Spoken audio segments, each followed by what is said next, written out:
industries, the private sector, and have some exposure to what is expected out of you. And this again, we always say it is a good area for you to come up with design concept towards your 5th year design project. By the time you finish, after 5th year, what follows after that? The University of Nairobi, being a premier university, after 5th, we have come up with structured out of you. And this again, structured attachments. Structured attachment means from May, June, all the departments, you have to be attached, and the lecturers will have to follow you to the industry to supervise you over the 8 weeks. So you have to put your logbooks in good form so that then we can see how it is going. Otherwise, that is one area we can't leave open. After graduation, I will not say you go for employment. You go for what? The basic thing is you go for what? You go for an internship. Just like the medics, like the legal profession, you go for internship. Internship means you are attached to the industry. I know Engineers Board of Kenya have got a well-structured internship program whereby you are paid, but then you are attached to various sectors of the industry. For instance, we have civil. You are attached to the road sector, you go to the water sector, you go to the environmental and public health sector, so that by the end of it, you appreciate what is happening in the industry. But then, unfortunately, you'd like to finish, for instance, you are finishing your exams in May, the 5th year, you graduate in September, but in between, you would like to have gotten some high caliber employment. That is the drive, the expectation of the students. In fact, the students, I normally joke with them. They want to finish in May, and then by the time they are coming in September, they're already driving their own vehicles. They drive themselves to the graduation square. Let us be patient, yeah? Otherwise, we shall crash land if we move at that pace. So that issue of attachment is on job training. Engineers Board of Kenya, as I've just said, the IEK are our professional bodies, our home that we have to appreciate. You remember about 2-3 weeks ago, I had the world engineers at the university.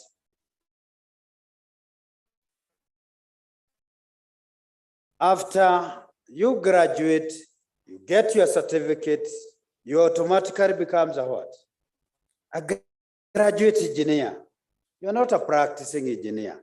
A graduate engineer who should now work at the experienced professional engineer. They have to take your hand and move you through the profession. That's why I'm saying, let us not rush. Let us not imagine life will end tomorrow. Imagine it will be over 80 years, and now you're about 20 years or 24. How many years are you left to live? You have another about 60.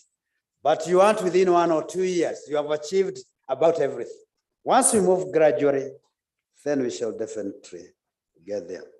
Again, as I close then, after graduate engineer, you become a professional engineer, you can become a consulting engineer, and you are practicing your trade with more confidence. So we highly appreciate the support we have gotten from industry for our students. And again, I just like to apologize on behalf of our students for the time lag that we experienced as we were starting. But the good thing now, I can see we are full house. And again, I think, I don't know whether it is my honor to invite my boss or you'll invite my boss. Okay, let me invite our Deputy Vice Chancellor, Professor Julius Ogengo, Again, to give you a word of wisdom, abate his very busy schedule. We appreciate him coming. Thank you.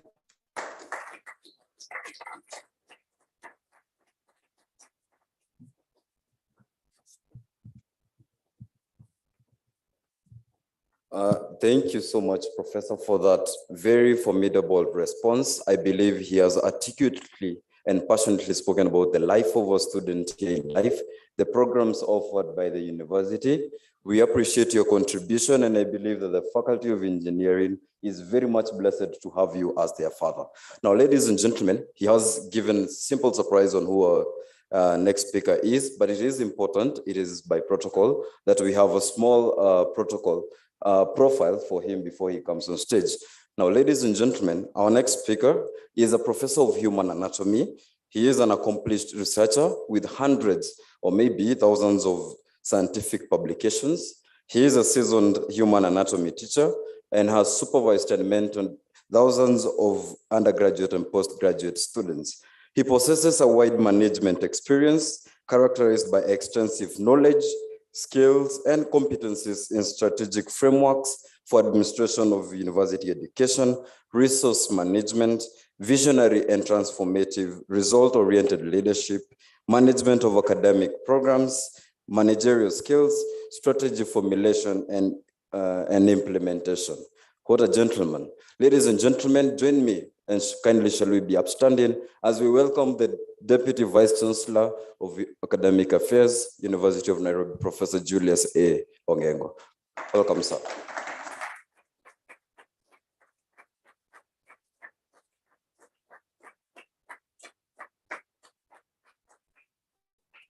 Thank you very much. You may be seated.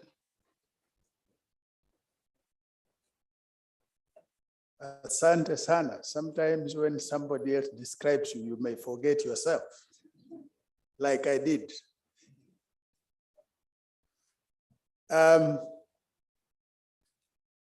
While I was waiting, I met two friends.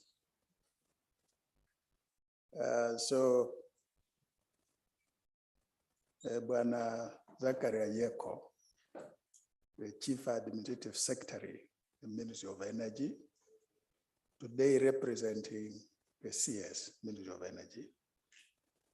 Engineer Henry Gakuru, the Directorate of Kenya National Highways Authority.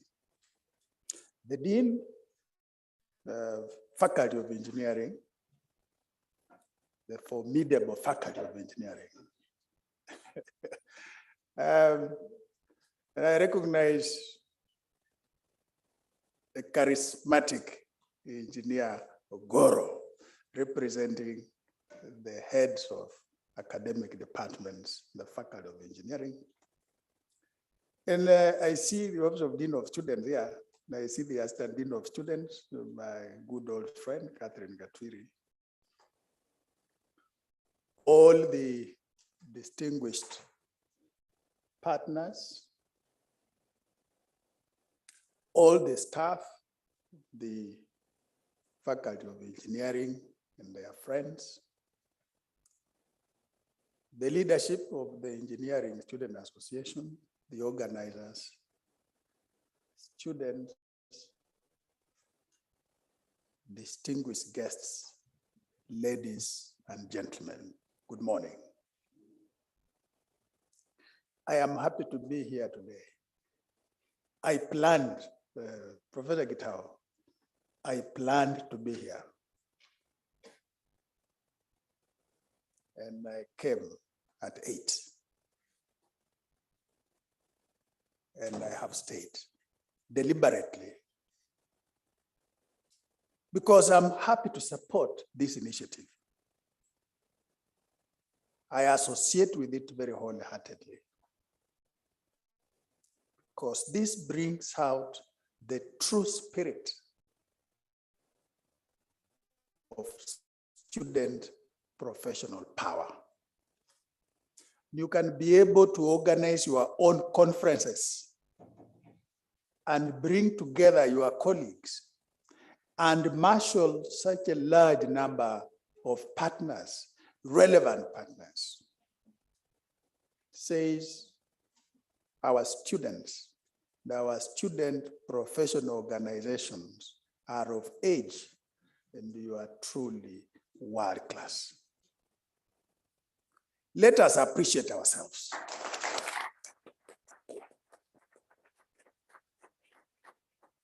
World-class universities are characterized by, among other things, abundance of talent.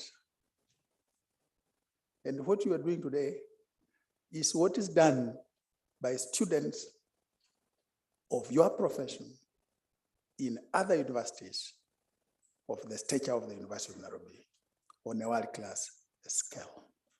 So I thank you sincerely for demonstrating this true position of world-classness. Take my appreciation as your Deputy Vice Chancellor from the bottom of my heart. And that's the reason I stayed this long, to just tell you that bit. Having said that,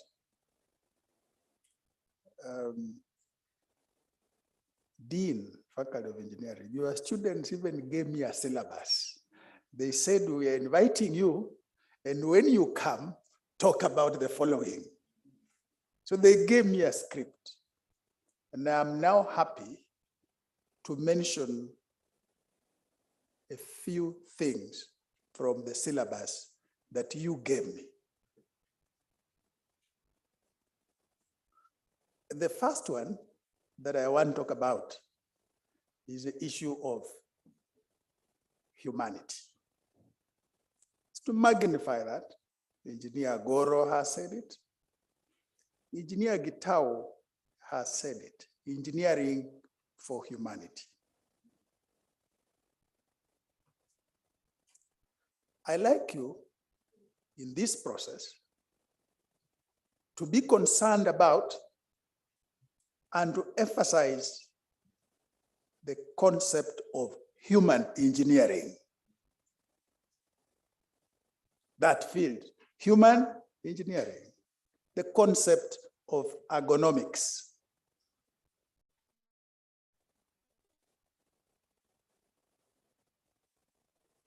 When I was championing the issue of online teaching and learning, and the engineers were slow, I visited the faculty and they gave me quite a beating on how this can never be done online. I listened and I asked one question. So how do pilots train?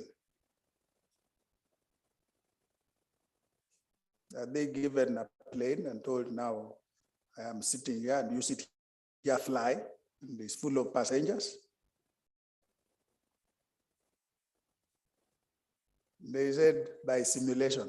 I said, thank you very much. So you can teach engineering a similar way.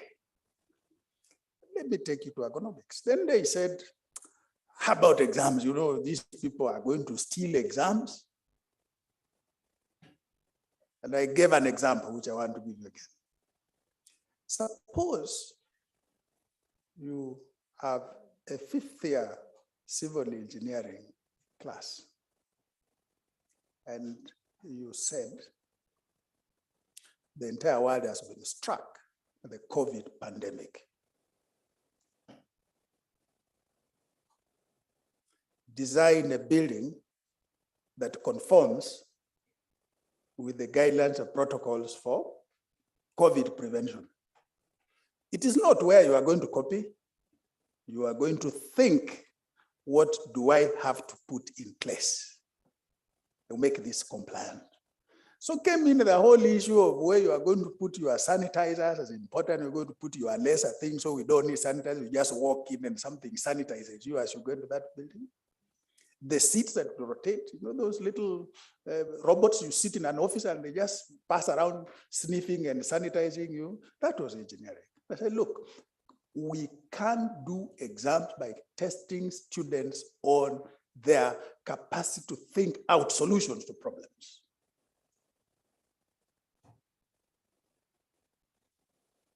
The chairs we sit on, the beds we sleep in, the pens we used to write, the buildings we live in, and so on. Human engineering.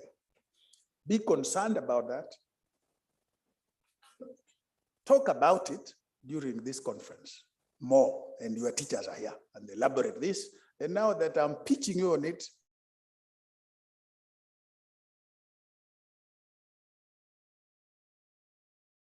in this world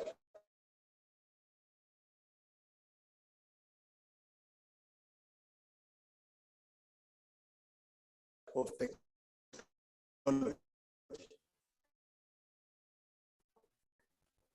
one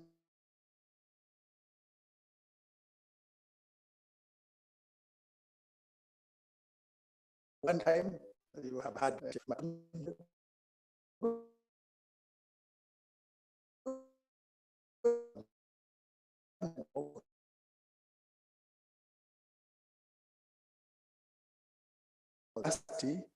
you do not give the content, you give the outline, the students do the rest.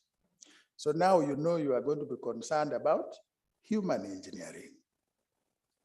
There's something else that I want you to be concerned about. Environmental health safety engineering. It's a big thing.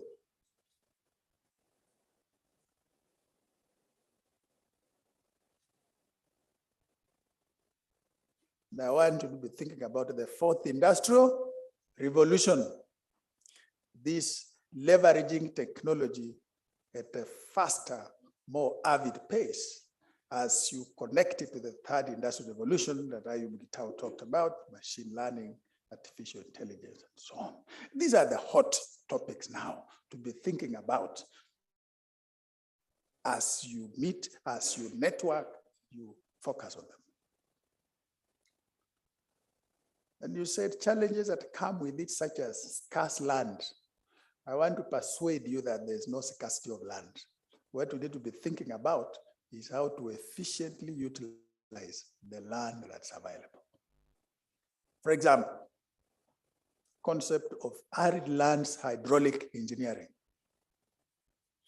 And the American Society of Civil Engineers puts out a call every year to close in October. Arid Lands Hydraulic Engineering Award. And so there I pitch you that these are current issues. The world is willing to fund them. They are relevant. The other one related to that is about climate smart agriculture. And I'm glad the Dean is an agricultural engineer. So we'll be concerned about food and agriculture from an engineering perspective. The production of that food, the storage of that food, the preservation and the processing of that food. So what are the possible research areas that you begin to think about? There are many, and your teachers will tell you about them. Environmental conservation, waste management, the occupational health. Number 3, what are the skills you ask? And I can summarize by saying the skills required in the fourth industrial revolution. But I want you to focus on communication and collaboration.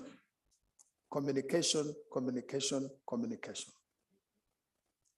I want you to focus on problem solving and decision making and data management.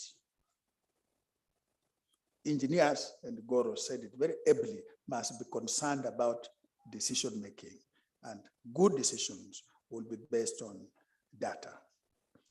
Critical thinking, creative thinking, stress management,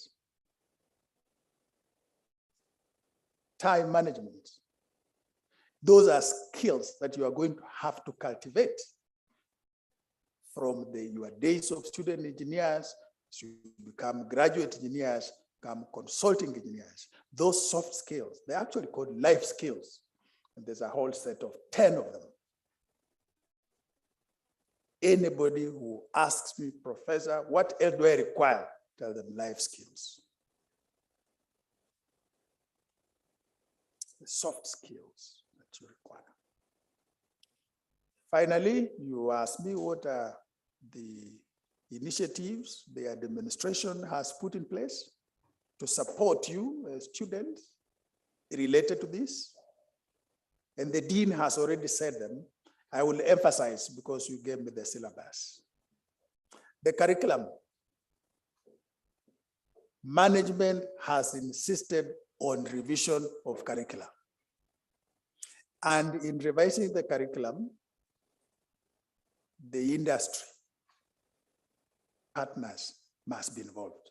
So the curriculum you are being trained on, which has already been revised, has the input of these partners of yours.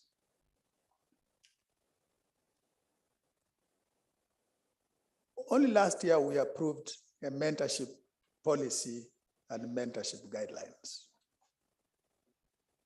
And the posting of an assistant dean of students, who is also the counselor, is part of that initiative. And the mentorship structure that exists in your faculty, from the leader of your course, to the head of department, to the program coordinator, to the dean, to the supervisor of your project, internal, to the placement you get out there, the attachment sites you go. And I'm glad Bill had said, oh, Bwana Yeko, so does your ministry have opportunities for internship? Yes, it is compulsory. And there is no shortage. The third is that the university has put in place provision and requirement for industry gurus to come and speak to you periodically, and for them to be engaged in teaching you. So, for example, if there is somebody out there in the ministry or in private sector who is very good in irrigation engineering, there is in place a structure, mechanism for the department to invite that irrigation engineer to come and give you a series of lectures that anchor you and enhance your interest in that matter. That script exists. Student work-study programs, both internal and external, and these are written guidelines on that. So as you sat with the Gakuru, as you sat with the Yeko, and you gave them contacts, take their contacts. They connect you to somebody, their offices, their ministries, where students can go and do work study. And the internships now, by the way, are organized by the Public Service Commission, and there's a stipend. And the university has formally subscribed to it. The Office of the Dean of Students has a section for placement. And thank you, Mutune, for saying it. Last year alone, over 1,000 students were placed. Placement for attachment, placement for internship, placement for externship, placement for cultural immersion. That office exists, that section exists, it's resourced, it is supervised, and the outputs are measured. I would be happy to hear that so many students of engineering have benefited from that. The other day, number 6, the Dean's Committee approved that we must now have a common course for all students on entrepreneurship. And the Faculty of Business and Management Science has been tasked with the responsibility of coming out with a contemporary 45 to 90-hour entrepreneurship program for all of us who are not in the School of Business. And this should be rolled out in the next 6 months or so for you to take. It's likely going to be online. And finally, in the people and data reform,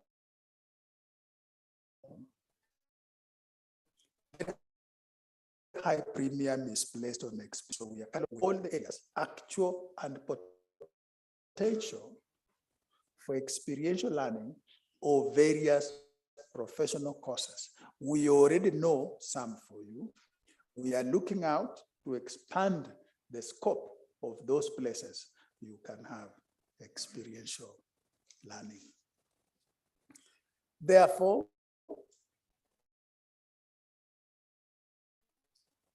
my dear students, management is happy with your initiative.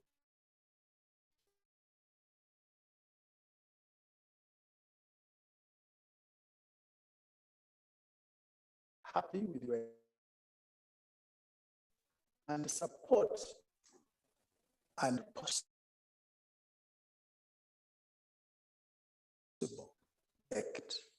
student engineer that will serve as an engineer, successfully complying with the law that Goro has talked about.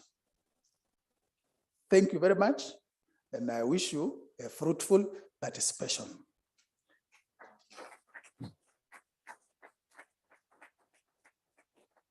It is now my pleasure to invite a very pleasant, very seasoned, hands-on accountant who performs the work of engineers and is very vast with the energy sector. Mr. Zachary Ayeko is a chief administrative secretary in the Ministry of Energy and is a managing director, Power Hire, East Africa. And he's been involved particularly in rural electrification in that sector because of his realization that when you do that, you respond to all the things we've talked about. The communication your phones get charged, industry, and all those things. So I would like all of us to just arise as blood circulates and you clap as you warm as we wait for Zachary Ayeko. Ayeko, karibu.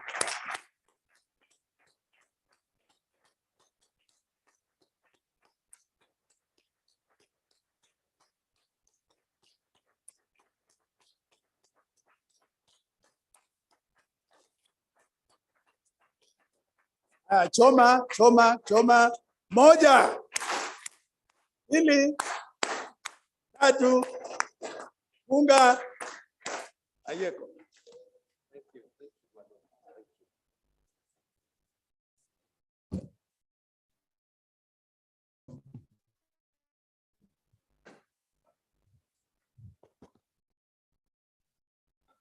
Thank you. Thank you, Professor, the Deputy Vice Chancellor, for that wonderful welcome. I was not expecting it, and thank you for that. The rest of the students, thank you so much.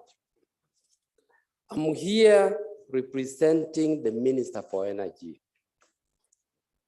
So whatever brief speech she has given me, I'm going to read word by word, because we are not supposed to add any words to those ones.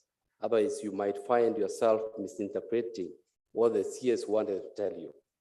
So, apologies from the Minister for Energy, Ambassador Dr. Monica Juma, who is away on some other businesses. So she requested me, even though in the government sector, we work like soldiers. You are not requested, you are directed. And the directive you are given, you must adhere to it. If you miss it by a single step, you are out completely. So I've been directed to carry out this function on our behalf this morning, and I'm gladly carrying it out. Of course, the Professor, Deputy Vice Chancellor, has given a short brief about myself. I've been in the energy sector for many years. I'm an accountant, finance by profession, which I did from the University of Nairobi some years back. But from the time I started working, I've been working with engineers and technicians. And all through when I was doing the work of rural education, I earned another title from some other people, but of course I can't introduce myself for that. Otherwise, I'll be committing a crime. Most of the people who know me call me Engineer Yeko, and I gladly say yes, but I'm not an engineer. But by experience, I have been working with the engineers and the technicians all through my working life.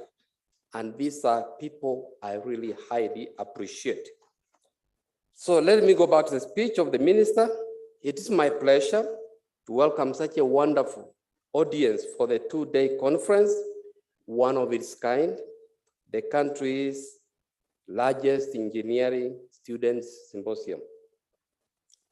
The Deputy Vice Chancellor, Professor Ogengo, Dean Faculty of Engineering, Professor Gitau. We have the Director from Kenya, Engineer Henry Gakuru. Deputy Dean of Students, we have Engineer Goro started the keynote speeches, and he gave a very, very eloquent start. Chairs from the different engineering departments, distinguished guests, engineers, and most importantly, students who have pieced all this together. Ladies and gentlemen, good morning. I believe we have sat for a long time, and we might be going down on energy with sugar levels, but I think we can put up for about 5 minutes. I wouldn't take long. Good morning. I salute you all, and by extension, His Excellency Honorable Uhuru Kenyatta sends his salutations for wherever I go. That is the minister, not me.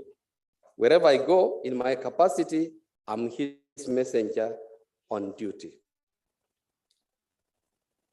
I've been introduced myself, but the person we should have introduced, whom I'm speaking for, is the ambassador, whose speech I'm reading, the Minister of Energy. The institutional structure of the energy sector, which the ambassador now heads, comprises of, I saw quite a number of those parastatals here. Kenyan, which is the generator, the major generator. Now in Kenya, we have so many generators, but Kenyan is the major national generator. Then we have Kenya Power and Lighting, which is the main distributor. We have Ketraco, which is the main transmitter. We have GDC, the thermal development company, which does the drilling of. We have now REREC, which had started as REA, which does the Rural Electrification Authority, matters. Then we have NUPEA now, the nuclear agency, and these are most of the parastatals in the ministry that the minister is superintending on. I, as the cabinet secretary, oversees the execution of the mandate of the ministry, which entails provision of clean, sustainable, affordable, reliable, and secure energy services for national development while protecting the environment. Our vision, which is affordable, quality energy for all Kenyans, fits well with the theme of this conference, Engineering for Humanity. In my position, I have interacted with many of your kind, smart, brilliant, creative engineers, so this feels like home. As a ministry and the State Department of Energy, we are mandated to generate policies designed to create an enabling environment for efficient operation and the growth of the energy sector. Our directorates in the ministry include geo-exploration, renewable energy, electrical power, general administration and support services that facilitate the delivery of our mandate. Energy being one of the key enablers of Vision 2030 and an enabler for the transformation into a newly industrializing middle-income country, providing high quality of life for all citizens in a clean and secure environment. As a corollary, it is in cooperation with the design of sustainable living for man in an ever-evolving world is of paramount importance. From the aforementioned, the seeming interrelation of the ministry's mandate with your theme is apparent. Engineering for humanity, responsive, human-centered engineering practice, and the space of the engineer in the daily living of man. This can be broken down into relatable pertinent topics of discussion that you can ponder on. Let us reflect on renewable energy, which is a major area of development now, designing sustainable urban cities and infrastructure, the blue economy, what it means to our country and its implication to the people, environmental sustainability, and the climate adaptation, all these in the focus of putting man at a better niche. Reflecting on the value of engineering to the energy sector, I wish to indicate the imperative to create energy dependence, where we build the capacity to innovate relevant technology that responds to our needs and growing our renewable energy portfolio in order to drive growth. So we are looking to you as young people. You've been described so eloquently by your professors to move us away from the near total dependency on engineers and researchers from outside our country. These are very common phenomena, and especially after so many years that we have had so many graduates who are actually doing very well. I remember one time when I was in Kenya Power Lighting, heading KPLC, I had to put a lot of fight against, I don't know if I can call it importation, because a number of our technicians and engineers were being poached from Kenya, some other countries like Canada.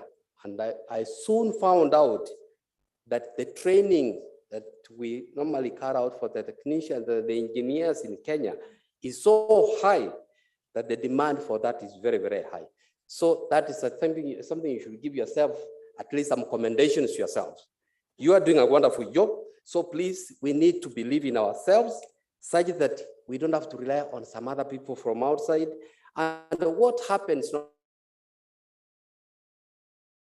normally, I've seen that comes from outside, his or her qualifications might even be lower. In fact, they're even lower than yourself. They come and they find out what you've written, what you know, they write it down, and they come out and they are given very heavy consultation fees, which are about huge amounts. They can be 20, 30 times what you're being paid yourselves. So what I'm encouraging yourselves is to come up with a lot of, you must believe in yourselves. The training that goes on in our local university, and especially the University of Nairobi, is so high. So please come out believing in yourselves and knowing very well you have a lot. And the more you believe in yourself, the more you learn. You learn a lot more from others. We have a lot of expertise locally, and we can do a lot for us.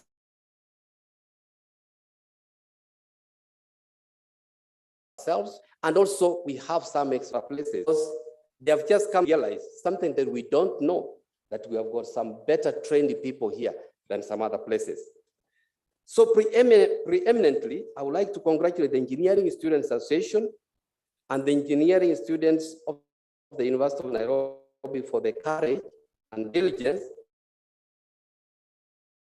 you have shown in this amazing conference, right from to now, it is a realization.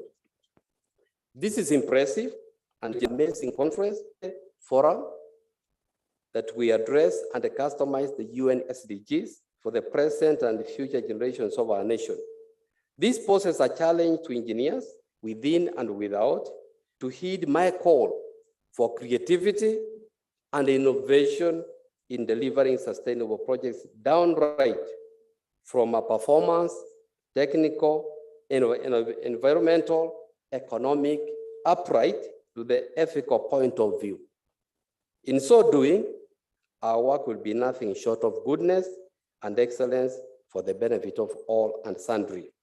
Through the integration of sustainability and humanity into engineering practice and activity, we are guaranteed of a blooming nation in the offing. As a matter of course, this is the conversation our nation ought to have, and it's long overdue. The ministry in its capacity shall also be keen on this matter, and of course, I take cognizance of the fact that from time to time, we do take in interns, and they always do exceptionally very well. I look forward to further engagements with the Engineering Students Association of the University of Nairobi in providing opportunities to the students, research and development, and predominantly putting engineering students in the lead. I would like to continue, but allow me to stop here so that more interesting sessions of the day may ensue as we note of the brilliant minds present. Thank you so much for being all ears. God bless the University of Nairobi, and may He endow our country all the more abundantly. Thank you so much for listening to me, and I wish you all the very best. And you're welcome to the ministry and the parastatals, which I'm heading as the Cabinet Secretary, not myself, the Cabinet Secretary, Monica Juma. Thank you so much. All the very best. Thank you so much, sir. Thank you for that very informed address to this particular conference. I would urge you to please remain on stage for the photo session. Please, ushers, kindly clear the stage. We will have 4 cohorts for photo session. One with our guests, kindly gentlemen, join the CES on stage. And the representative from the Office of the Dean of Students, please, sir, join the CES on stage. Kindly move this one.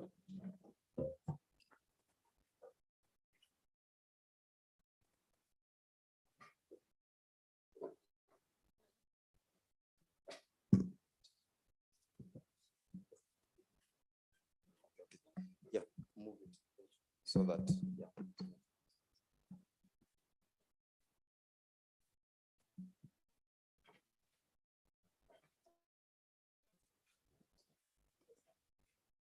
The first one will have the Dean, Faculty of Engineering, Engineer Goro, the Assistant Dean of Students from Faculty of Engineering, Mrs. Gaturi. We will have the ESA Chairperson, the IEC Chair, Mashere.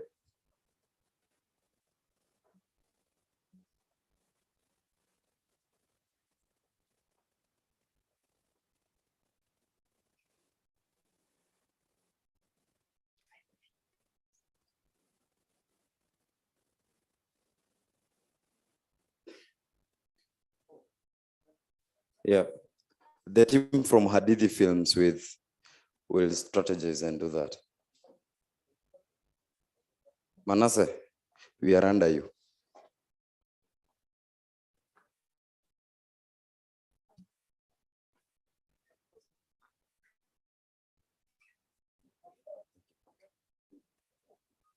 So we want to thank you, ladies and gentlemen, for gracing this particular conference. The students are grateful, Engineering Students Association is grateful, and IESC 5.0 is getting successful because of your very important and priceless contributions. Next up, I will allow the guests to be left on stage and to be joined by the ESA Executive Committee, the Vice Chair, the Academic Secretary, the Assistant Academic Secretary, the Secretary General, wherever you are. Students, ladies, kindly join us quickly, so that we get this done with quickly.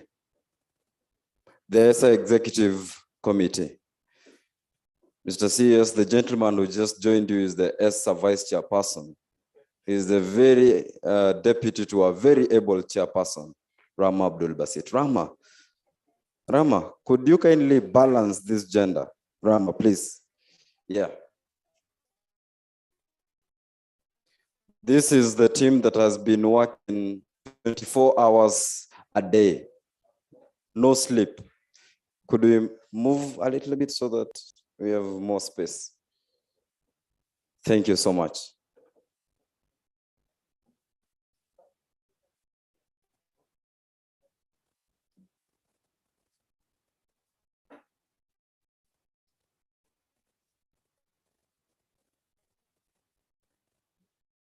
Thank you so much.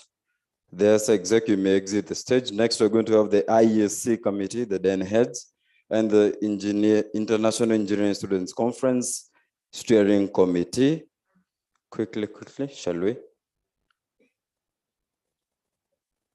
Mr. CS, the lady on your right is Madam Pesa. When you see her there, our accounts are very, very good.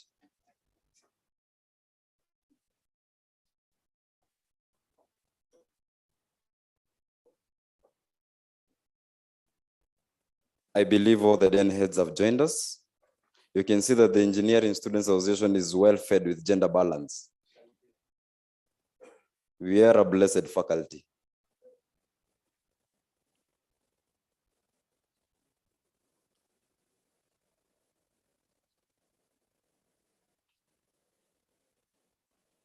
Thank you so much. The IEC committee, you may exit the stage.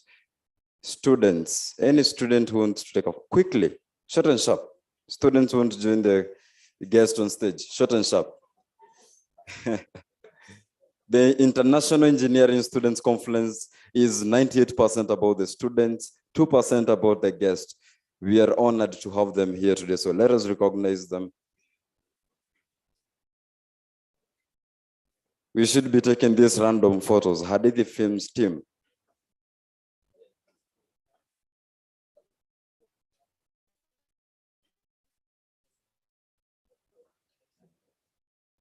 Thank you for those of us who have joined us on stage already. These are going to be the ladies and gentlemen who will replace you in your offices. They are very able, trust me. Through the hands of Professor Ayub Gitau, he has molded them to be the best. You can see that one is ready. He's very much ready for the work that lies ahead of him.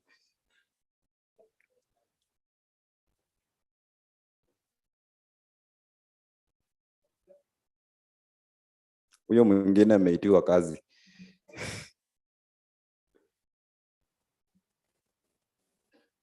Thank you so much. Thank you so much, Mr. CAS. We do appreciate your time, input, and that very formidable speech that you gave us. Now, we are going to resume our session.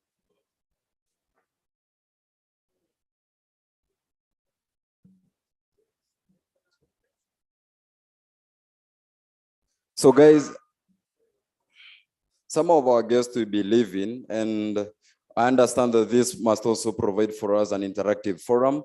They are going to be at the VIP lounge. If you need to see any of them, for the next half an hour, they'll be there. In the meantime, allow me to welcome my co-MCs, Stephanie, to take us through the next session. Thank you so much.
Okay, I believe we've had a break. I also encourage you guys to maybe let me give you 2-3 seconds. Take a selfie of yourself as well and post it on your social media handles. You know, just let it be known you're in attendance of this very informative session. As you've seen, we've had a rich panel. rich set of speakers who've been able to address us. So feel free, just a couple of seconds, take a photo, take a selfie, then post it on your social media handles before we move on to the next session as we prepare.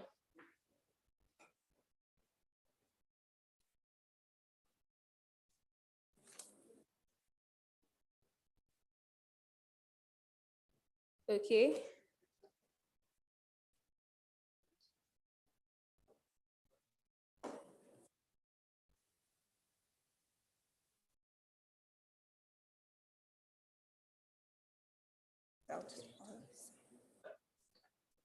I believe that's done.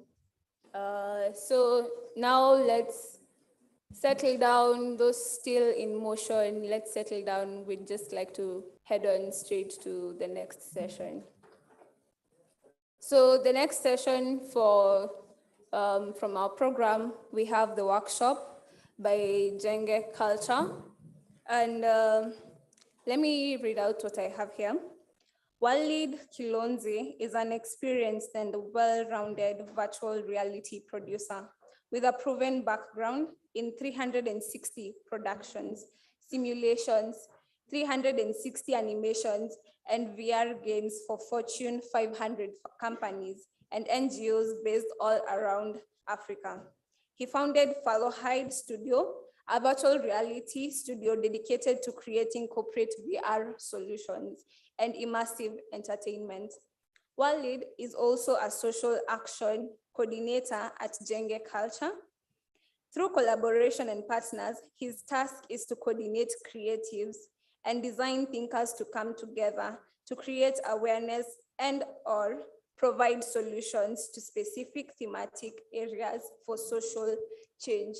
I would like to welcome Walid Kilonzi to come and make his presentation on Jenge Culture. Let's put our hands together.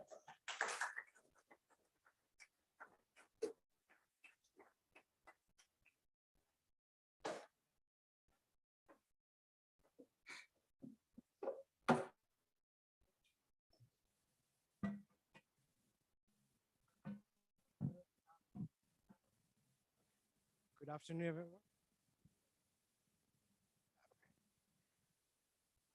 My name is Walid Kilonzi. I'm a virtual reality producer, but today I come as Jenge Culture as a social action coordinator. And today we will be speaking about engineering SDGs. Can you hear me?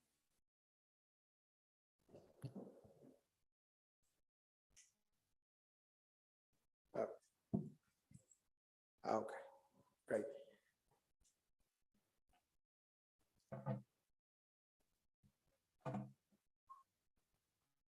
Great, so ladies and gentlemen, we are gathered here today in the sight of humanity, and these engineers to join together sustainability and engineering in a much needed matrimony. So yes, this is a wedding. So I'm going to briefly describe what Sustainable Development Goals are. The Sustainable Development Goals are simply the blueprint to achieve a better and more sustainable future for all, that address the global challenges that we face. And of course, maybe I can quickly list some of these sustainable goals. There are 17. So goal number 1 is no poverty. 0 hunger, good health and well-being, quality education, gender equality, clean water and sanitation, affordable and clean energy, decent work and economic growth, industry, innovation and infrastructure, reduce inequality, sustainable cities and communities, responsible consumption and production, climate action, life below water, life on land, peace and justice, and strong institutions, and lastly, partnerships to achieve the goal. Engineering a more sustainable world. So engineers have played a vital part in making over the planet through inventions and therefore a big impact on profitable growth and the quality of life of all humanity. Engineers are now needed much more to change the world. One that's committed to a sustainable development for all. This needs new forms of engineering and engineers to include values and objects of sustainable development into their work. Government policymakers and therefore the community have to understand the key role of engineering for sustainable development. So what are the key SDGs for engineers? Goal 6, clean water and sanitation for all, has a few targets that we want to reach before 2030. And I will touch on the targets that specifically speak to engineers. Increase water, use efficiency and ensure fresh water supplies. Implement integrated water resource management, expand water and sanitation support to support developing countries. And I think that's quite important because it would be lovely if we came up with our own solutions rather than looking towards the West or the East for solutions. Availability of sustainable energy sources, that's goal 7. Double the improvement in energy efficiency, promote access to research, technology investments in clean energy. This has been a large drive, especially in the rural areas, and maybe soon enough, I think that's an idea to bring more into the urban centers to normalize renewable energy. Goal 9, creating strong and resilient infrastructure. Now, the 3 targets here that might be of use, especially to engineers, and that would be promote inclusive and sustainable industrialization, upgrade all industries and infrastructure for sustainability, support domestic technology development and industrial diversification. Yeah, so I think also inclusivity is so important that we look at and not just only social backgrounds, look at gender, look at all sorts of minorities that we can include them in this creating strong and resilient infrastructure that is inclusive and sustainable. Goal 11, livable cities. Targets are safe and affordable housing, affordable and sustainable transport system, implementing policies for inclusion, resource efficiency, and disaster risk reduction. I think that one's a bit self-explanatory. So once that, as an engineer, I think once that interest is set, solutions that provide resilient infrastructure, sustainable energy, and access to the newest communication technology is the direction to go towards. Leveraging existing and widely deployed technologies and future developments in ICT, including next generation mobile broadband, the web of things, artificial intelligence, 3D printing, and others. Now, we cannot talk about engineering if we're not talking about an inclusive engineering. So I want to speak about women in engineering. Females account for less than 10.6% of engineering graduates. That's 1,519 out of the total of 14,320 graduates. It's a bit maddening. If colleges, universities, and STEM workplaces implemented the challenges necessary to accommodate women and supply more support and a more positive environment for them to specialize in their skills without pressure that men don't have, we might not only see more women in STEM, but even be ready to combat the excess of unfilled STEM positions.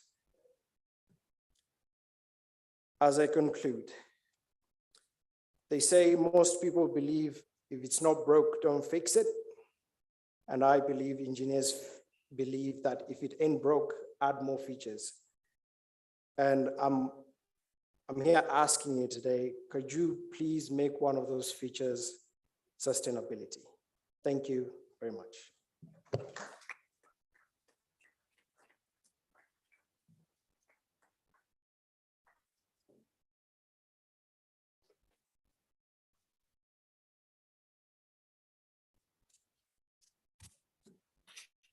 Thank you so much for that very beautiful presentation. Would you mind a question or two? Would you mind a question or two from the students? Do you guys have questions to him? Anyone? A question, a concern, or a comment? Yeah, kindly. Apologies for running away. Thank you, Walid, if I may stand. Thank you for the presentation, but I'd like you to just tell us what Jenge culture is, because you've explained SDGs and a number of them, Yeah. but particularly we don't know what Jenge culture is. Thank you. Thank you. You Thank may you. respond to that first. Yeah. So Jenge Culture is a Pan-African social change initiative that promotes culture and translates social concern into creative social action in Africa. We are non-profit registered in Kenya, and we are quite new to this space. But that's who we are. We have a very beautiful space in Embakasi where we incubate. We also host creatives and events that are about social action. So we're not just looking at creatives, we're also looking for innovators. That's why it was so important for us to be here today. Yeah. Thank you so much. Any other question to him about Jenge culture, about what they do, or how they include student engineers in the programs?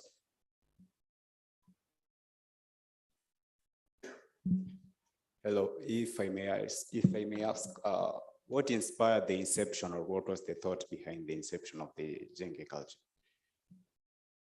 Great. So, how do I put this? We've really felt like there's gaps that the youth feel, and we cannot we can't stay still and kind of look away. So we came together and we decided that, hey, we can fill in these gaps. We are innovators, we are creatives, we're youth. We can talk about these things through our partners, through the events that we have. We can provide a space like we do in Embakasi for people who feel like, hey, I want to do something about ABCD. And the SDGs are actually quite important to us. So those are the kind of the social actions that we really try to implement on a daily. So for us, it's more like getting off the seat and saying, you know what, I want to take a turn at the driver's seat. As a youth, what can I do to fill in these gaps of social action? Yeah. Is that satisfactory answer? Any other question from the audience? Any other question or comment?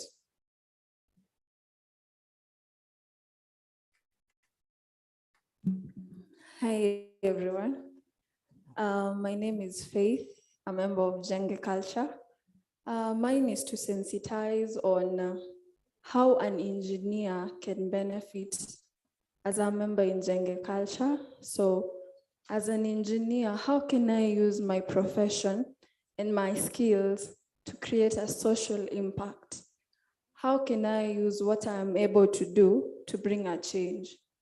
Yeah, so majorly that is how an engineer can contribute to the society globally and even in Africa. Yes, thank you. Thank you for that. Yeah, so if we have 1 second, I'd like to bring in Peter. Go ahead. Peter? Peter, wherever you are, you can just wave. Oh, great.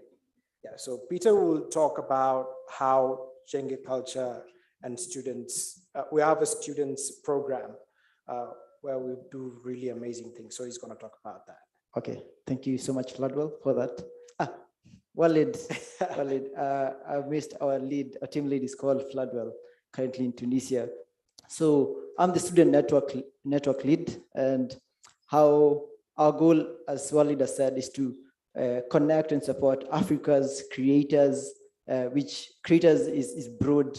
You're a content creator, YouTuber, a graphic designer, you're an innovator, an engineer, an architect, a web developer. So, and you're a student. How can you participate in the big Africa's agenda? So how do we do that as students? The goal is to have a global students network across Africa, because our mantra is to connect and support Africa's creators, innovators, and change makers. So across Africa, and also regionally in 6 regions we'll be operating on, that is the West Africa, East Africa, North Africa, Central, and Africa in the diaspora. And the goal is, how can you bring these creatives and innovators together and allow them to champion social action? How can they translate social action, social concerns to social action? For example, you're an engineer or architects who come together. We have the Dadaab refugee camp. We have a residency program where you can come together, do a residency project towards, for example, you're passionate about sustainable cities and communities. How can you plug into that as an engineer, as an architect? So you can think about an idea. For example, the Dadaab refugee camp. Can you come with a sustainable community for such a community there? For example, currently we're having a residency project for multimedia students who are film students. They're doing something towards World Autism Day. They're doing a film, PSA, to raise awareness. So so how can you as an engineer participate in social action? Basically for us, it's an avenue. It's a vehicle for you to participate, to making Africa a better place. And other than that is to connect with other creatives or other innovators. You meet with other architects, other engineers, other creatives. How can, Walid is a virtual reality guy. How can you infuse your engineering idea to what he's doing? So under the Changemaker community, or how can you meet with other engineers? Like Faith is an engineer from Multimedia University. How can you come together and do something to make Africa better? So what we do basically is providing a community or a support center where you can come and do something for social action, or you can come and meet other people, connect with other people, and see what can you do. Other than that is, how can you even monetize? How can you market yourself? How can you make your engineering experience more transformative and not just monetary wise, but also impact? For example, how can you infuse environment to your engineering idea? What I think the CS was talking about. How can you bring your idea about the project, about the building, and include trees or forestry? So basically, ours is a community. It's a community of creatives, innovators, and change makers, people who are passionate about change. If you're not a change maker, then our goal is to make you a change maker using your expertise, your school. For example, you're a marketing student, you can also become a change maker. What about circular economy? How can we ensure that we are making Africa better? Because as Walid had said, Africa can be great if we Africans take the forefront to ensuring that we spearhead change and development in our own country. For example, this road here was made by Chinese, whatever. We can do that. We can come together, think about something outside the box. How can we make Africa? So that is basically what we do at the Students Network, bringing students together at a student chapter and also nationally and also and globally as well. So yeah, that is it from me. Okay. Thank you very much. Great. Any question or? Okay, thank you so much for your time, and please think and build sustainably. Before you leave, before you get off stage, I have a concern. As a needy student, hii merchandise lazima nikuwe na connections ama nitapata nikuone tu. Yeah, so come to the table, we'll have discussion. Sawa sawa. Thank you so much for that very pleasant and informative presentation. We appreciate your partnership and involvement in this particular conference. Now, ladies and gentlemen, as we wind up and speed up this conference, before we go for lunch, of course, we will hear from one very great engineer. We have a visitor from Kenya, the Kenya National Highways Authority. Kindly, ladies and gentlemen, join me in welcoming Engineer Henry Gakuru to give his address, to inform us, to speak, to impart wisdom upon us, and so that by the time it's done, we're going to have learned something more. Karibu, Engineer.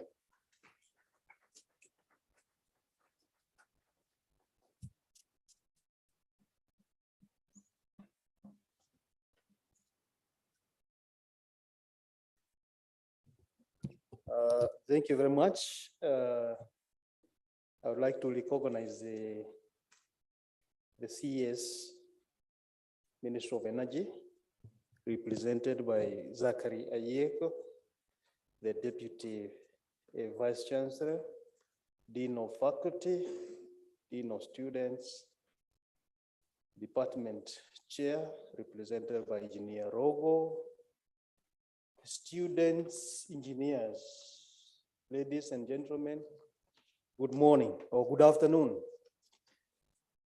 Yes, my name is Engineer Henry Gakuru. I work with the Kenya National Highways Authority as a Deputy Director in charge of highway design. And I've dealt with many students who have been attached to Kenya and those who are also in the program of internship with Kenya. So we really relate well or associate well with the students we value. So I'm honored to join you today for this year's Engineers Students Association Conference, International Conference.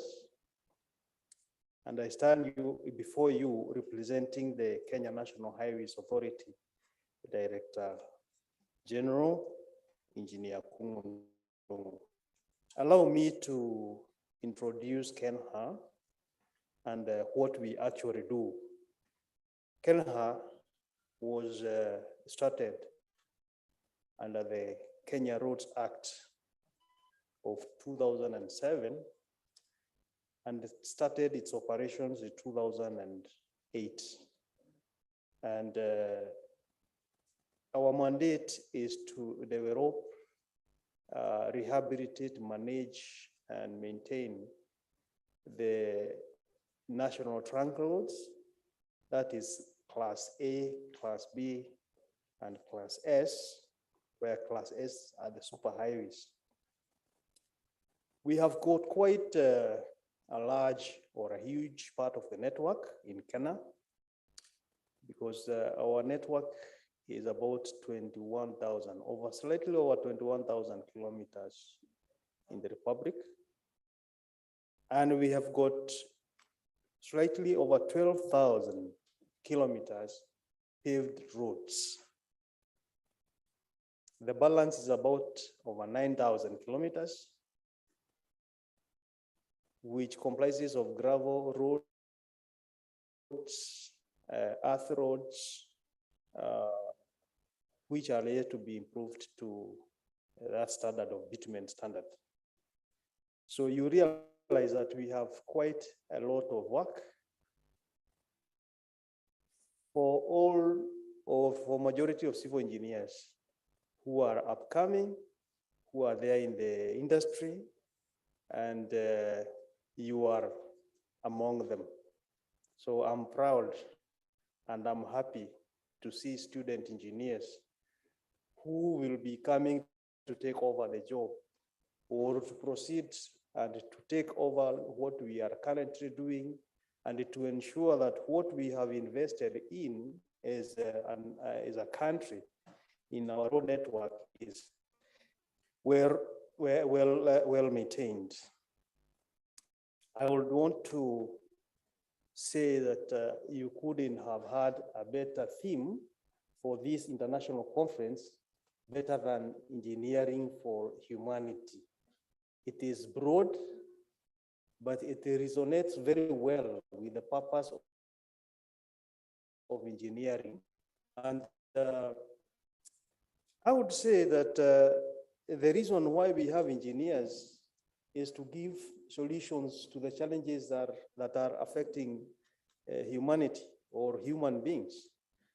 And therefore, the theme that you are having, it being so broad, it is so much well integrated or aligned with the purpose for engineering.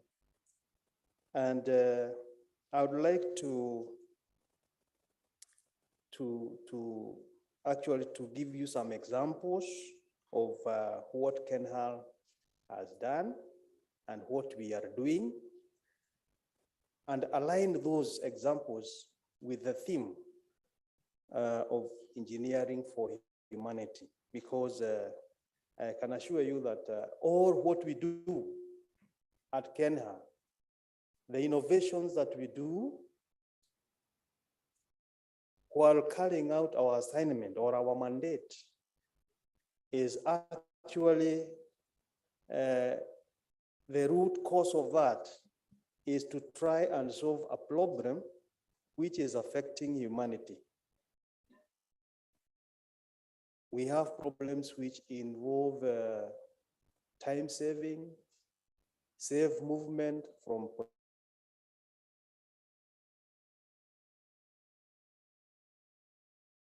point A to point B, security, among others. And what I'm going to give you are examples of what KENHA is currently undertaking, has undertaken in the recent past. Just to emphasize or to highlight the importance of the theme that you're having today, and to enable you to see it in practice in what has been done under the KENHA authority.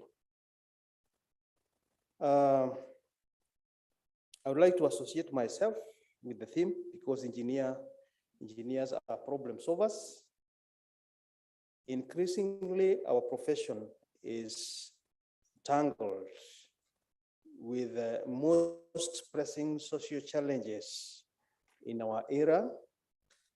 Engineers have been able to counter these problems that are created by nature or by the activities of man, which sometimes result from projects that we have considered successful or we have triumphed in the past, which have been, caused or has been done by the engineers.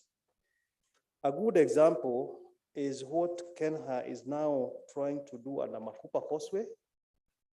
We are doing a modern bridge that is across that creek.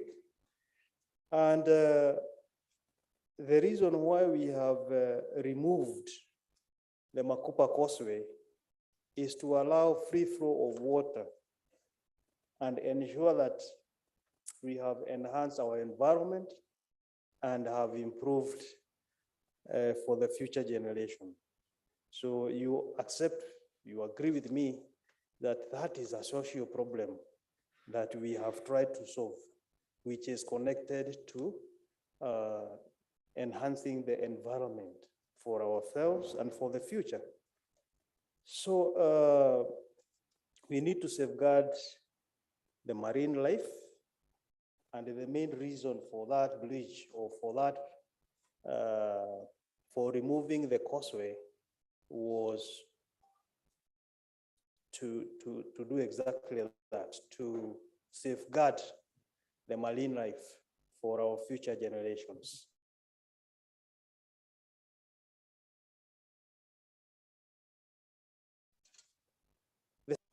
The causeway was functional. It was meeting some engineering objectives, but then it had very hard in-depth effects on the environment. Beta Causeway is in Nyanza, and it was connecting the Rusinga Island with Beta Island. These are just examples of projects that we have undertaken that have impacted on environment and the social life. Yes, we pride also for being at the forefront of giving solutions to situations that have been brought forward by the COVID-19 requirements. The pandemic required that we keep social distance. And we noted that at the ferry, the Likoni ferry, there were stampedes at times. And when the COVID-19 struck, people were not able to keep social distancing as required. So there were delays. There was time lost while waiting to meet the requirement of the space. And Kenya, through innovation, developed a floating bridge.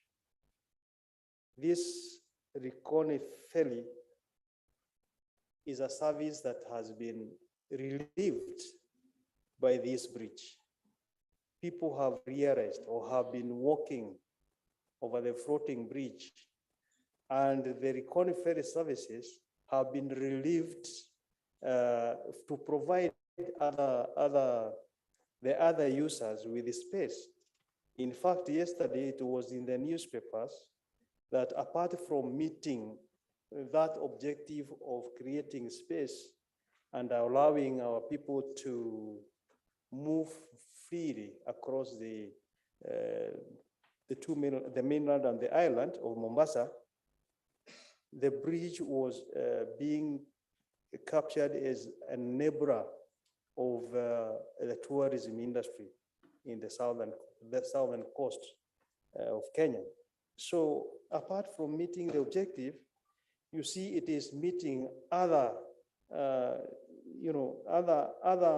advantages. It's coming with other advantages or other economic benefits that had not actually been considered while coming up with a project. So these are some of the things that we have done, and you agree so far the projects that we have undertaken mainly. So we are mainly looking at giving solutions to humanity or to problems that are affecting humanity.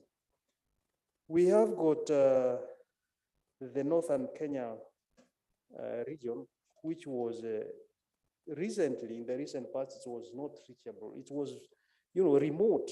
You could not go all the way to the Southern Sudan border within a day. We have done several bridges. You are all aware of the Kainuk Bridge. Kainuk Bridge used to flood every other rainy season. And once it flooded, it came with a lot of heavy damage. People could not pass, people drowned. And right now, what we have is a bridge that is, I would say, is serving the purpose. It's not prone to flooding, and it has its own resilience to the problems that affected that region.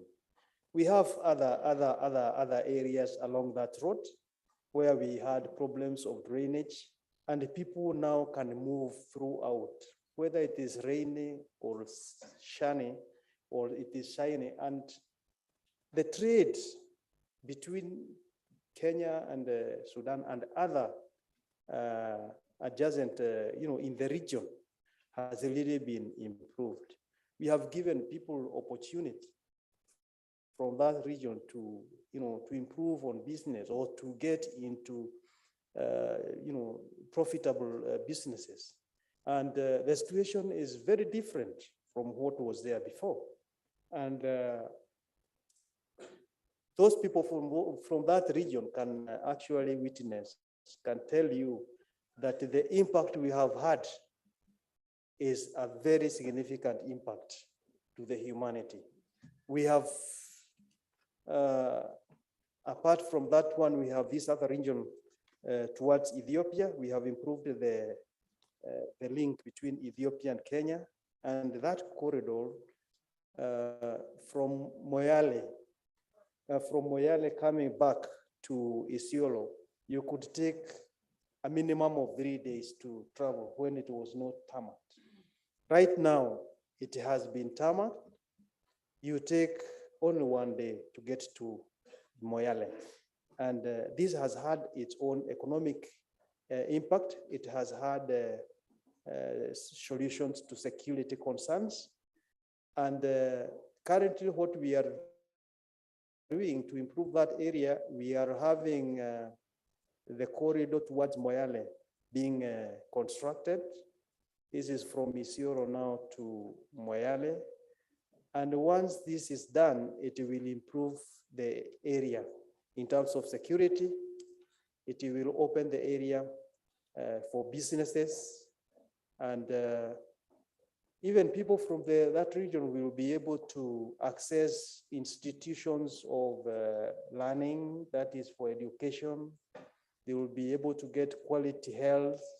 They will access the markets.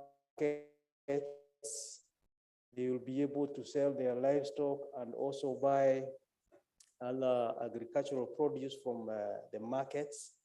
So the livelihood of people in that region will significantly be improved and different.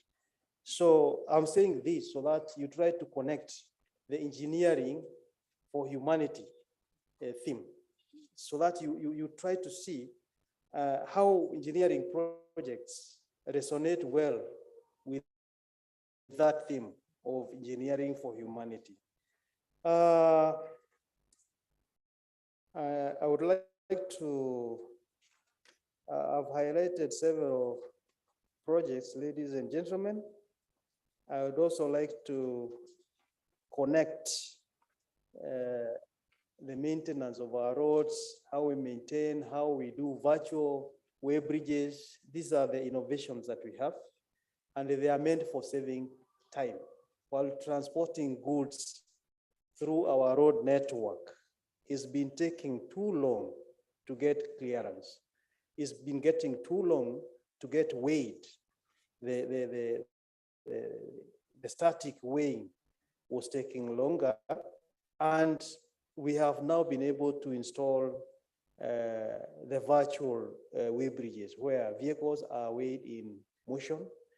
They can be identified, the type, the weight, even the speed at which it's moving. And this has really improved in time saving for transporting of goods within our network. These are innovations. And they are meant for saving time for effect on the humanity, the standards of living of people. Colleagues, I'm not here to boast about Kenha's achievement, but to challenge our approach to engineering. The methods of problem solving implemented today may not have been precedented before. Our work today has a human interest rooted in them. My plea to you is to look at immediate challenges we are facing and come up with solutions. Or better still, try to anticipate the problems we are yet to face. let us look at the global sustainable development goals and see how we can align ourselves to the needs of the 21st century. So finally, I encourage everyone to keep up with the good work in our journey as young professionals. I hope to meet you soon in the field as an ambassador in this profession. We have had several engineers who are attached in our organization. We have several who are in an internship and others who have been recently employed. And I can assure you that Kenya is yet to have enough of the expected labor force. So be hopeful, do your part as a student. And once you are through, once you are successful with the studies, we will be very happy and glad to welcome you to work with us. We work together and build this nation. Once again, I'm very happy seeing the students, the number of students who are engineering students. It is an assurance that we have a future in the engineering profession. We always say that a species that doesn't reproduce itself gets extinct. When I see civil engineers, mechanical engineers, agriculture engineers, all types of many engineering, some of which are coming up now, like mechatronics and others, it gives us hope and assurance that the future is catered for, because without engineers, the future may be. Thank you very much. Thank you very much. Have an enjoyable conference. Thank you.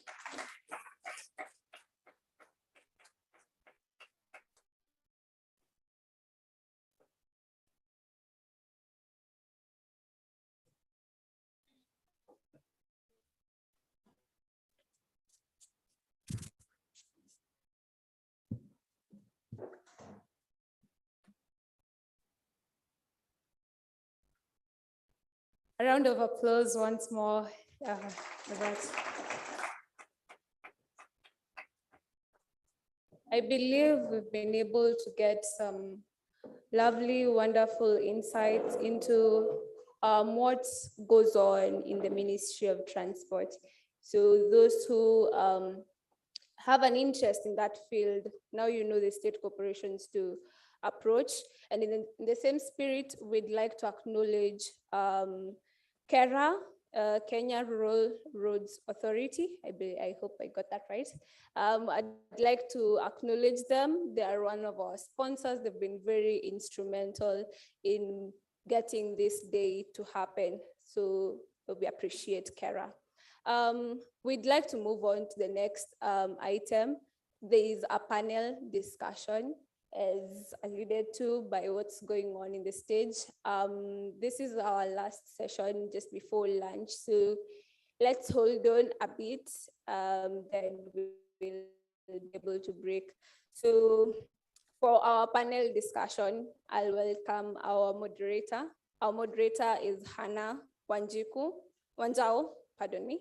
Hannah Wanjao, she's a fourth-year mechanical engineering student, and she's also a treasurer in Engineering Without Borders Society.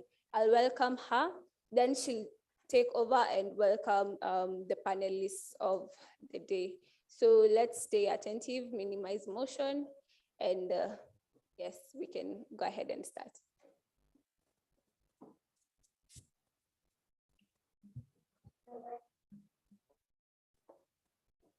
Good afternoon. As you've heard, my name is Hannah Wanjao, and I am a fourth-year mechanical engineering student, currently in my second semester, and I've been moderating the panel. And our topic for discussion today is responsive human-centered engineering practice.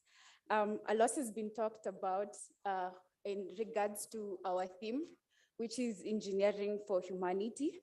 And I don't think we can go without talking about human-centered, user-centered design and design thinking as well in regards to our theme. So I'm just going to introduce the panelists for this panel.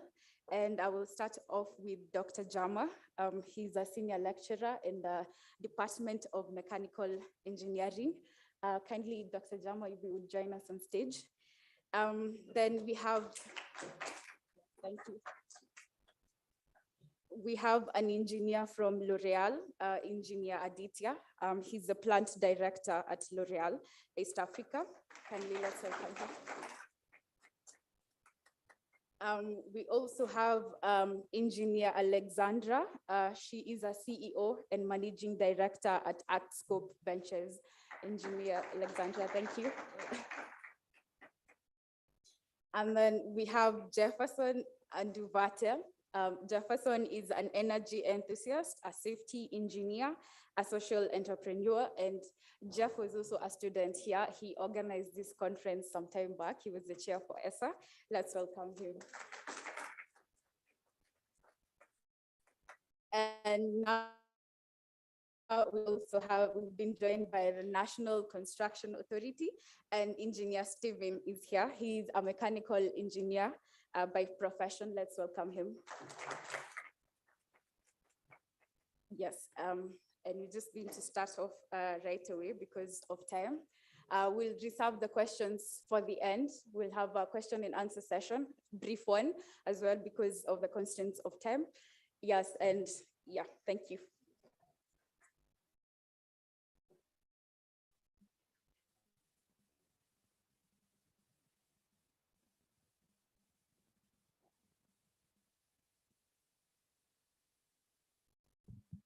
Mike.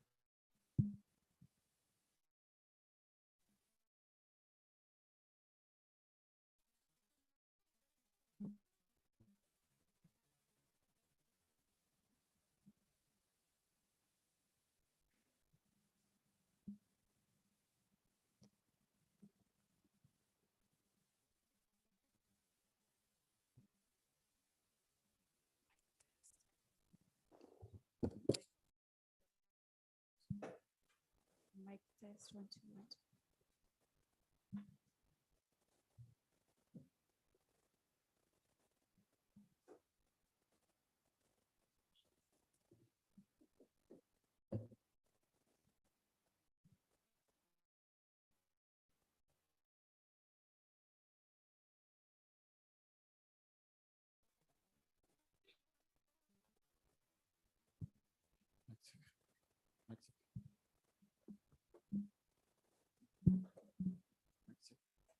All right, so we're just going to start off, and like I said, our topic for the panel today is responsive human-centered engineering practice. So my first question goes to Dr. Jama. Yes. In simple terms, what would you define as human-centered design in regards to engineering, especially you being our design lecturer in mechanical engineering?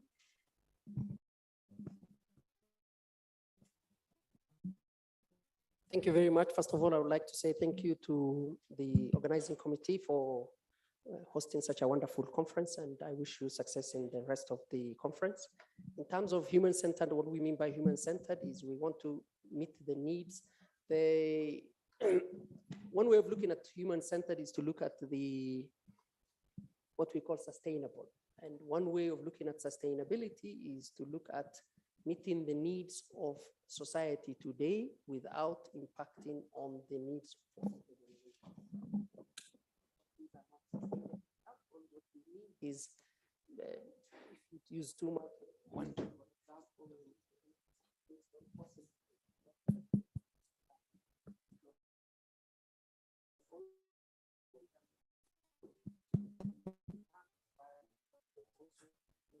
Future generations that will be.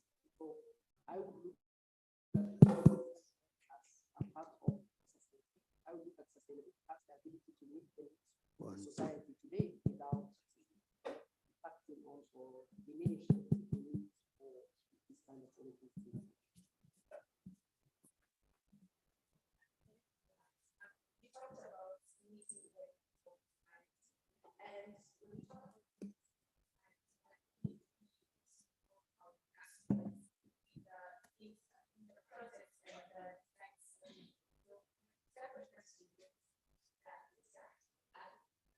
Yes.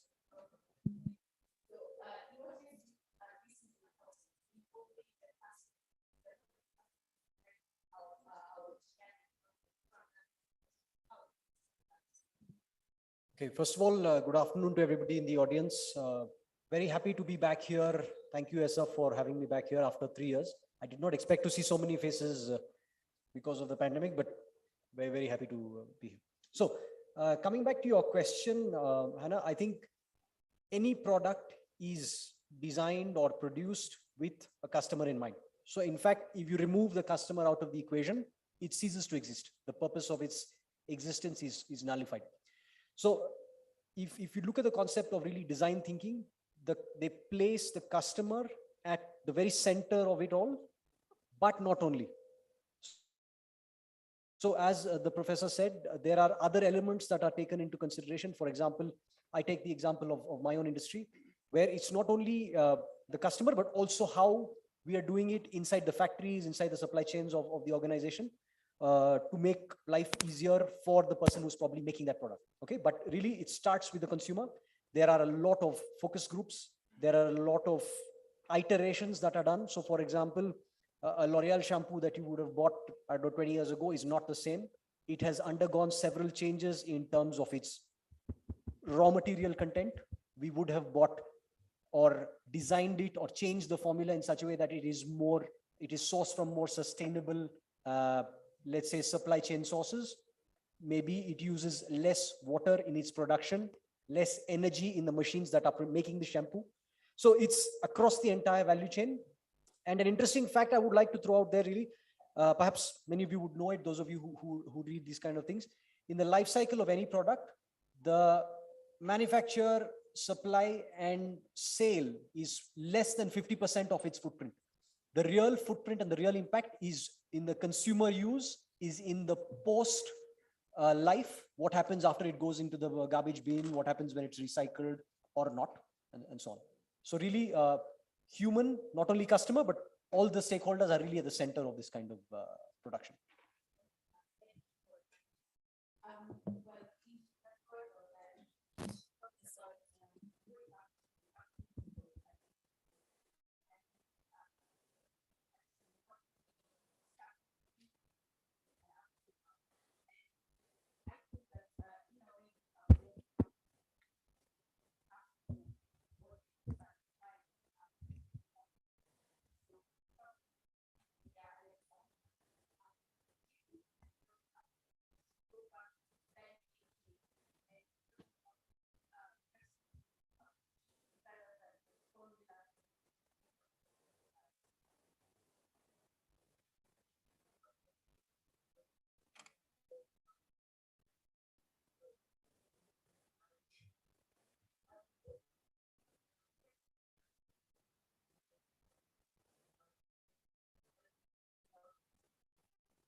Thank you. Thank you, Anna.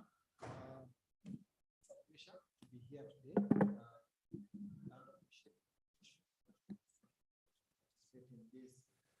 I know when you talk about NCA, ours basically is on the regulatory level, trying to look at what together are doing on the ground.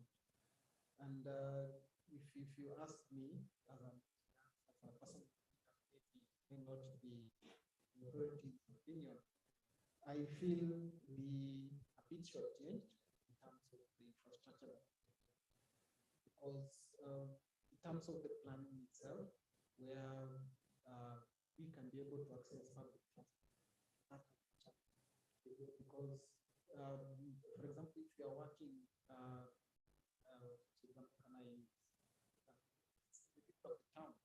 for you to be able to get out of that place conveniently, you have to access either Tomboya Street or go all the way to railway, which is not very convenient for human being or a person.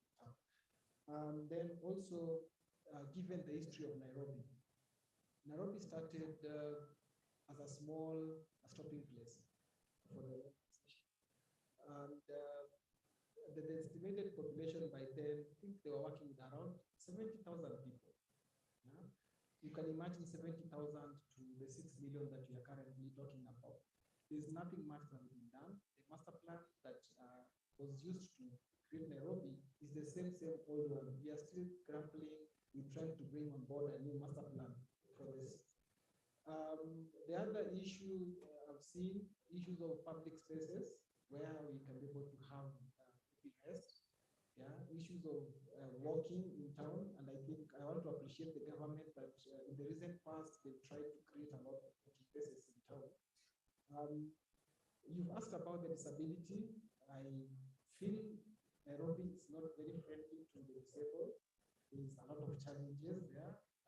Crossing the road, the zebra crossing is too busy for a person who is blind to cross. So there is a lot of need that is needed to be done. And as NCA, I think we've come on board very strongly in terms of bringing on board the National Building Regulation, which is a very good document and performance-based, which will be able to allow that when you're doing your designs, all these things are taken care of. When you want to build your building, put up your building, then you need to also take care of the people who are around that building to make sure that you're also serving them. You're not serving your own interest of making your house, but you're serving the public that is going to use that building. So the National Building Regulation, which is currently at Parliament level, will be able to address quite a number of issues in terms of the human-centered designs for the city of Nairobi.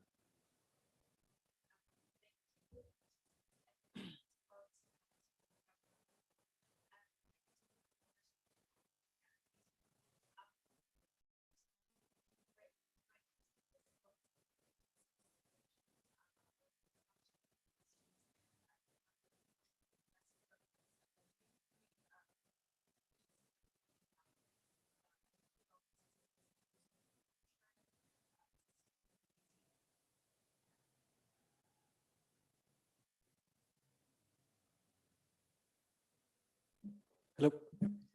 It's a very tricky question. I'm going to try my best to encapsulate what I know. So firstly, it's probably a little bit provocative, but I don't believe there is anything called environmentally responsible. There is environmentally preferable. Anything you do today is going to sort of have some impact on the environment. On the question of how responsible or environmentally better we are in terms of processing industries, manufacturing industries, and so on, I think there's a long way to go. We are doing something, but we are just scratching the surface, I would say, across the continent. I haven't seen really any industries that can boast or claim to be fully circular economy, circular loop, water positive, carbon positive, any of these things. So really on the continent, it's a big challenge. Across the world as well, I know people are claiming several things, but still it is not at the level that it could be. Because today I still think, as one of the distinguished panelists was saying, it's still a bit of a challenge between the bottom line and how responsible we can be. So it starts, I would say, first with legislation and government, which I'm very happy to hear what the NCA is doing for construction in the country.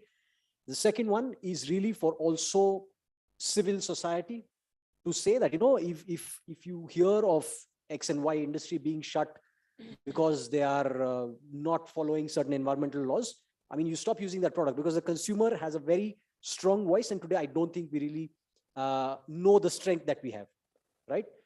Case in point is Volkswagen, when they tried to fake some emissions on the meters. When people stopped buying Volkswagen cars, or when they said, no, I'm not going to buy a Volkswagen anymore, it really hit where it matters. And, you know, the stock prices fell. And now today, again, I don't know if you guys know, but Volkswagen is today the second biggest electric car manufacturer in the world, right? So imagine a few years ago, they were in a big scandal, and today it's changed. So that's to speak about the consumer voice.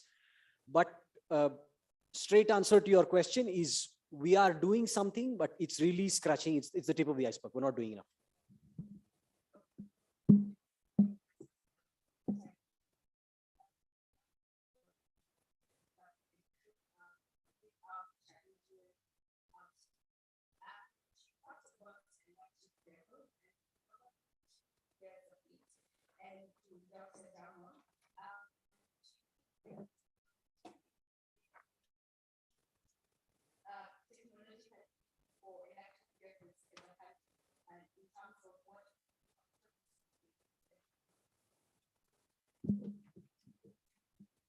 Thank you.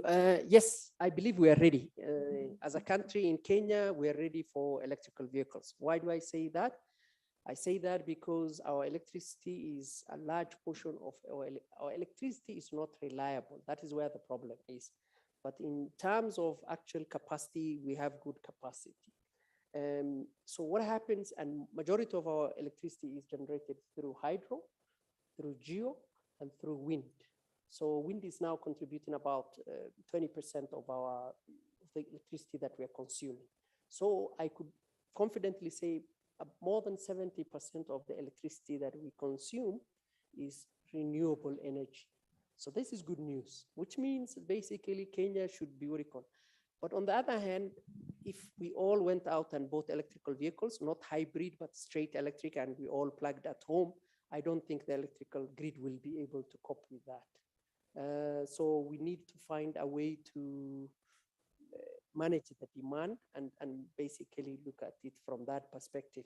The other thing is we are ready because, as you are aware, right now we have two locally assembled electric vehicles. There's a bus company. There's also another one that is doing omnibus. You guys know about it. I think we are at the right place. I think it's just consumers, us, people who are buying vehicles, and also the government to try and give us a little bit extra push in terms of giving preference to less polluting vehicles, not necessarily electrical vehicles, but less polluting vehicles. And I think we'll get there.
Okay, that's it's a design question. Huh?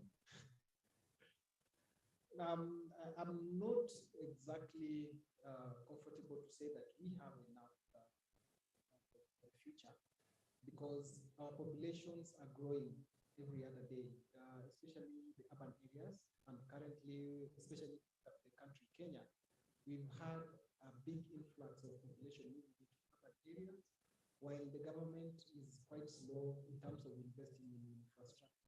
You will see very many county headquarters or towns. It's right now that we are grappling with constructing roads, tarmacking. Everybody is moving into tarmacking.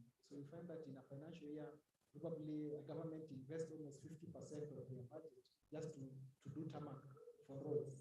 What happens to the other economic factors? So I feel our infrastructure currently may not be able to sustain, but what government is doing probably will be able to sustain that into the future because of the kind of investments that have been done. We are looking at the Big Four agenda, which has been pushed by government, actually talks about those 4 areas which are very key for any population. Nairobi County has really pushed in terms of the health facilities. They've done quite a lot of investment in health facilities, trying to cope up with that growth in population. The building sector, we have a lot of houses coming up. So I feel right now where we are, we do not have enough, but hopefully the government is going to push a little bit harder, and also the private sector can come on board to support the government to ensure that we can go to achieve.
That is, for example, part-time. Do you think their constructions were human or the consumer center? Or if yes, why is it that we are slow uptake of it? What hampering us going towards the terminal or even the drivers?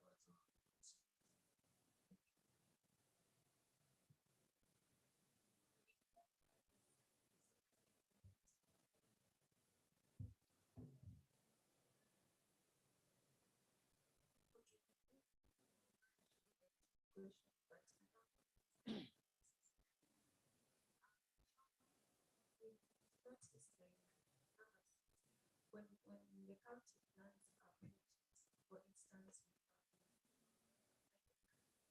the plan of market that in the books ever seen, but not for these projects to stand, it will be more than 5 years before they become standing.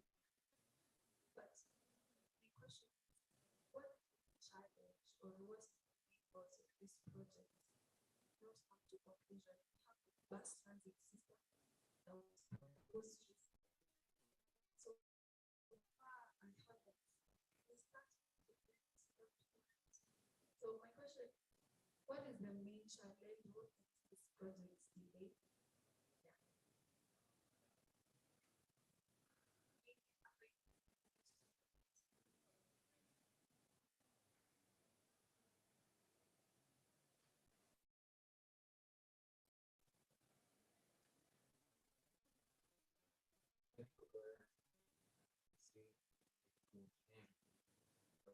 Yes, that's if you want to do the thumbnail.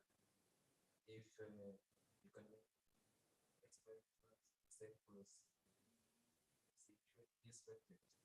New emerging technologies about electric things, and it's that there is a need challenge in terms of the changing type of electric cars.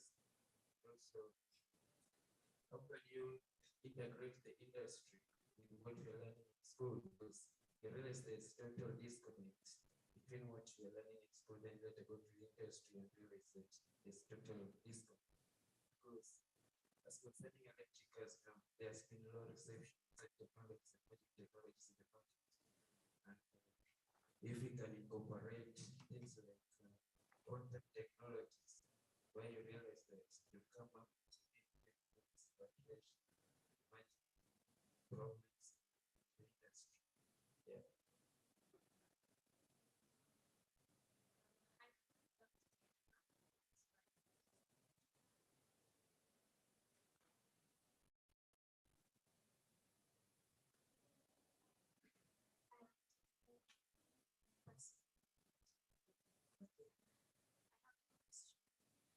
Why do we have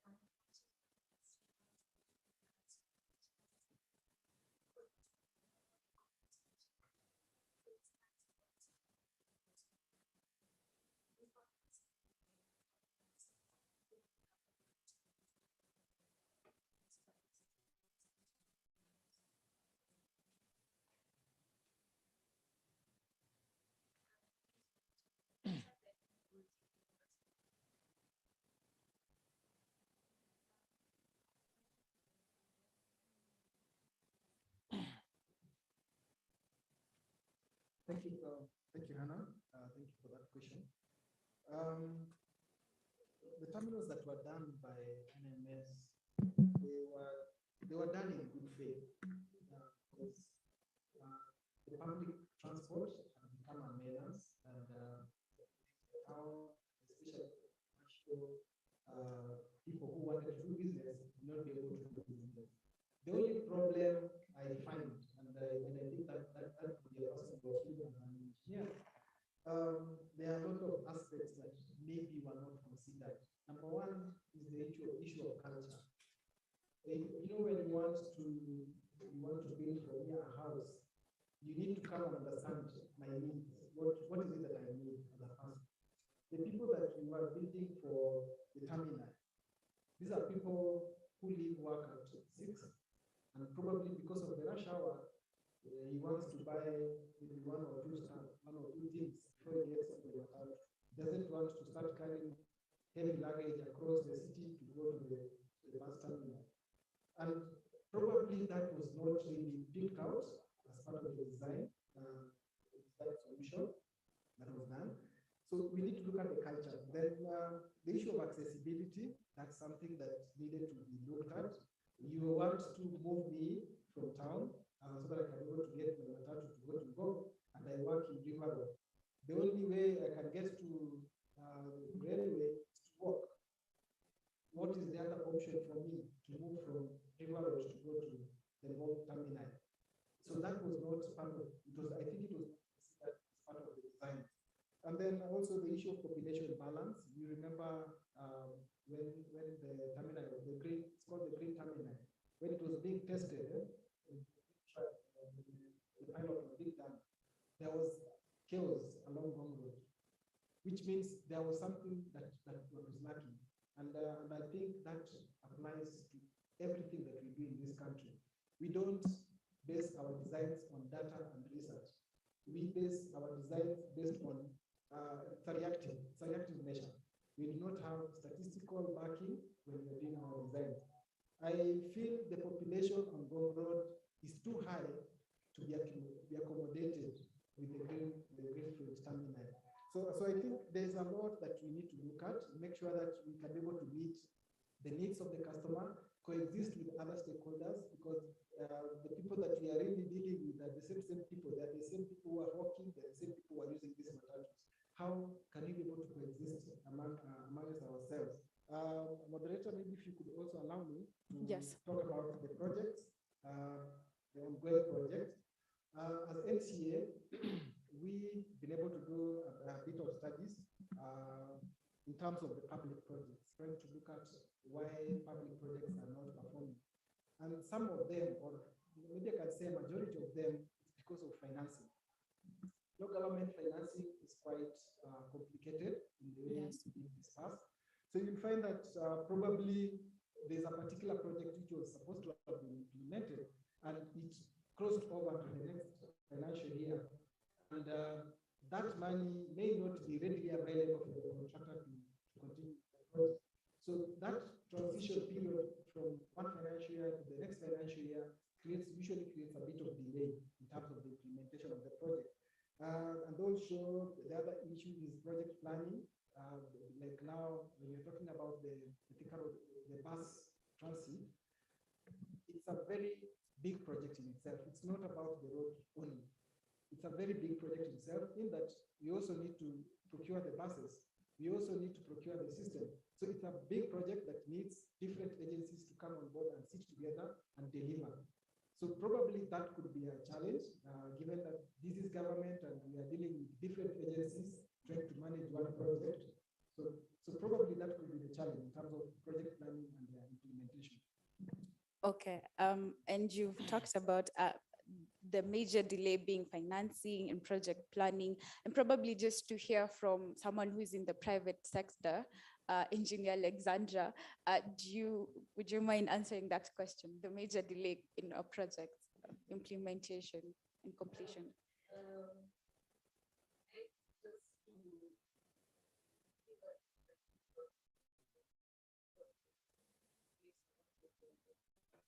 Yes.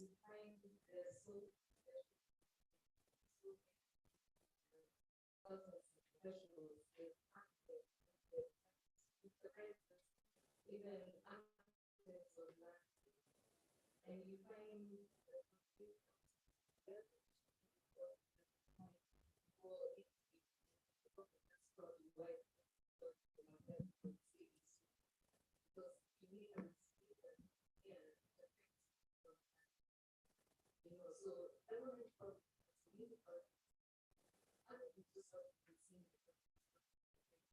Yes.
Okay.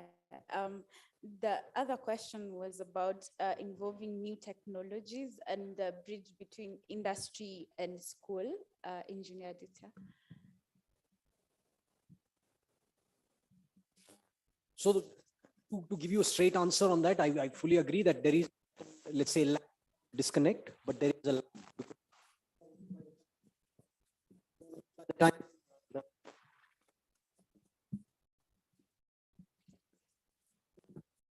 So I was saying that I do agree that there is a disconnect, but I would not use the word disconnect. I would call it a lag. So typically what happens, and it's also to answer the second part of your question, by the time any emerging technology, again, because we brought it up and we spoke a little bit about it, let's take the example of electric cars. It hasn't reached its full potential yet. And this is why perhaps in your mechanical, mechatronics or electronics classes, you're not taught so much about it. Now, by the time it reaches scale, it would have also come into your textbooks, but the earlier phases of it, right?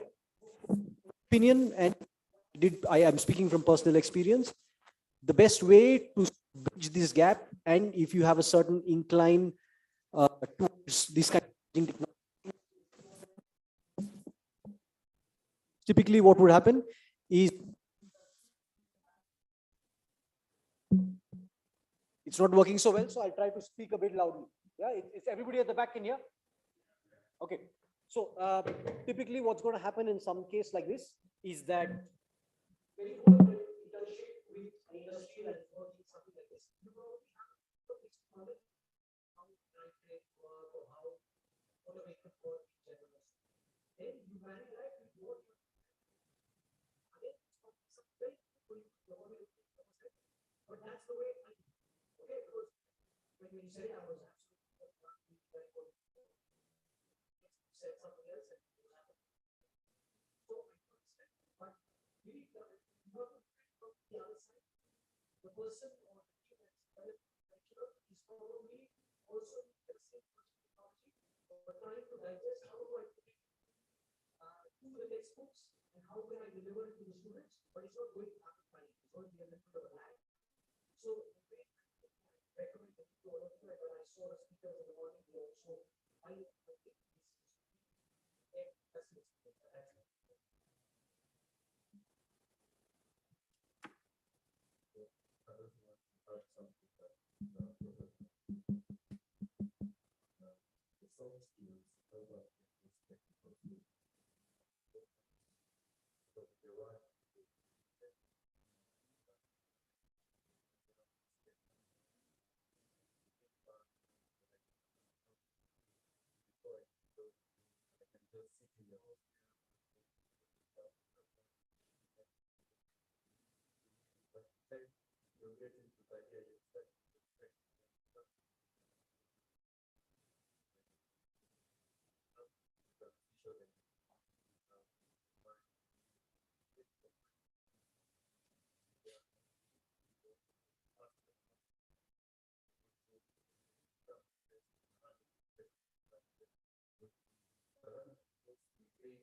Really appreciate the panelists. I believe that those various responses from the individual panelists articulately and profoundly define what responsive and human-centered engineering practices is about. I believe you answered questions to particular individuals who have concerns. And as the moderator said, we'll have sessions for you to ask questions. We have an interactive session just before or after or during lunch. moderators will just be at the VIP lounge. You may ask your questions and concerns. Now, allow me to invite our panelists to be on their feet for a photo session, just a short and sharp one, after which I'm going to present you with gift hampers to appreciate your time, effort, wisdom, and the professionalism you have shown this particular association. Photographers, please.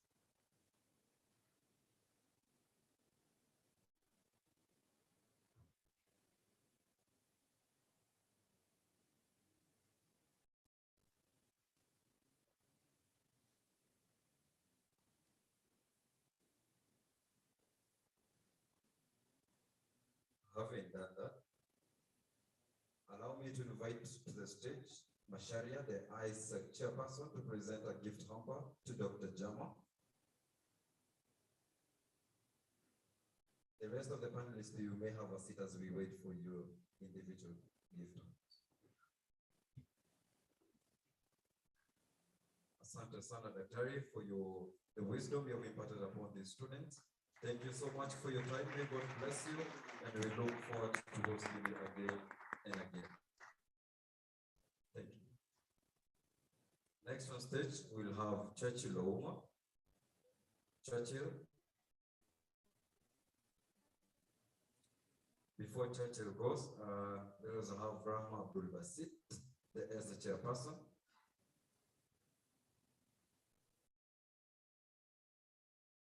In the morning, the Dean Faculty of Engineering spoke about an engineer who must always be ready. Churchill has failed us just right now. Now, Rahma, you're going to present that gift hamper to the former ESA chairperson, Jeff Anduvat. Thank you so much, sir, for setting the pace for these particular students, for gracing our conference. May God bless you with more wisdom, and may He open and widen your ways. Thank you so much. Yeah, the water when these students come out there, open doors for them.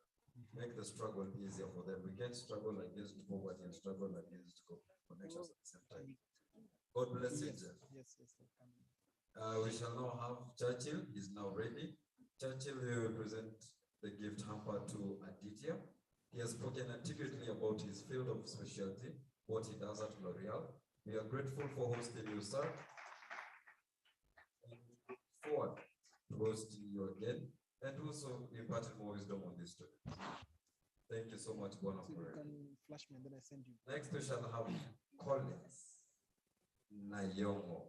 That's a really African name. 1, 2. Collins has played a very instrumental role in this conference. Kindly you present the gift hamper to the elegant, the marvelous, and the magnificent engineer lecturer. 1, 2, 1, 2. Thank you so much, ma'am, for your time, for your wisdom, and for your expertise.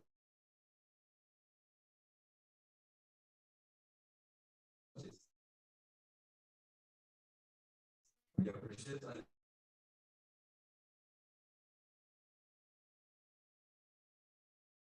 may God bless you. On stage to present the gift hamper to Engineer Stephen. Wow, I had not noticed they have half got screen. Thank you so much, Engineer, for your time. Thank you so much for your input into this. We appreciate your time and do look forward to hosting you again.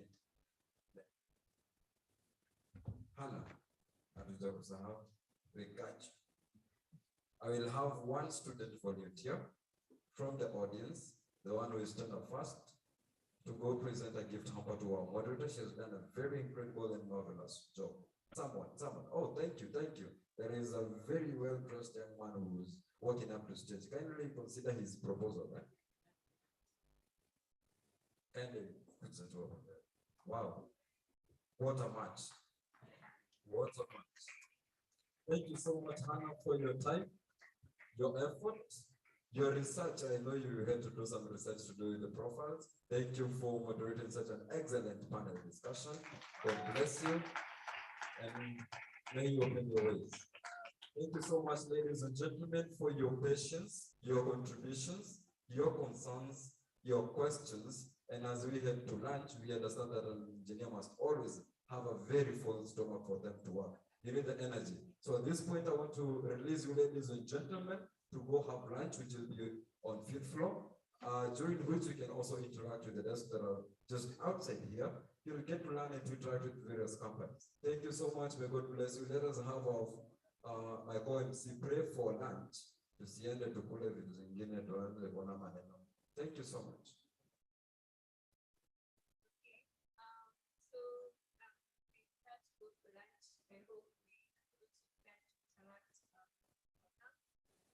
Maybe just go through what's share points with your colleague. Maybe this is the topic I did because we're in a season of elections within our school, within the country. So I'd just like us to think about elections in our school are being done online. But this system has been there for some time, yeah? So let's go think about the challenges of maybe why hasn't the online system so that's just some of the points to talk about as we go interact with second. So let's bow our heads for a while. Mighty God, we thank you for the session. Thank you for the patience that put in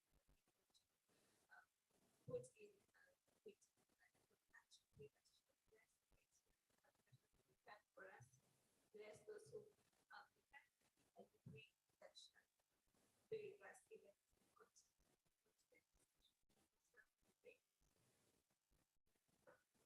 Madame Mezio, bon appétit.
One, two.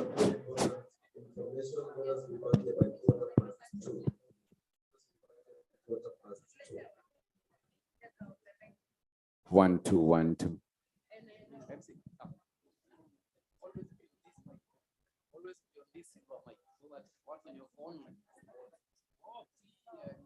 One, two, one, two.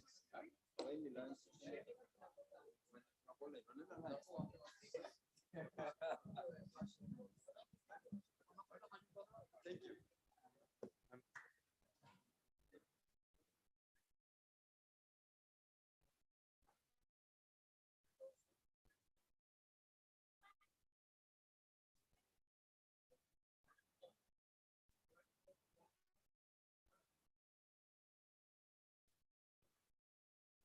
Mushemi, can I leave you with that task? This one. Yeah, kuensure wamepata food. You know, don't have the muscle. No, you can just mobilize a few volumes. Just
never.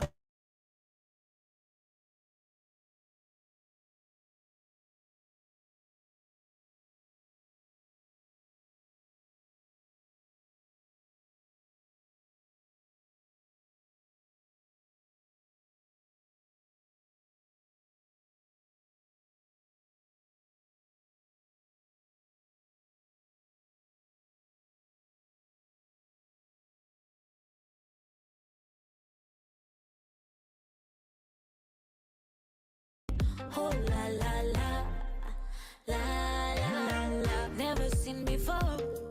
To what impact? DJ Lighter.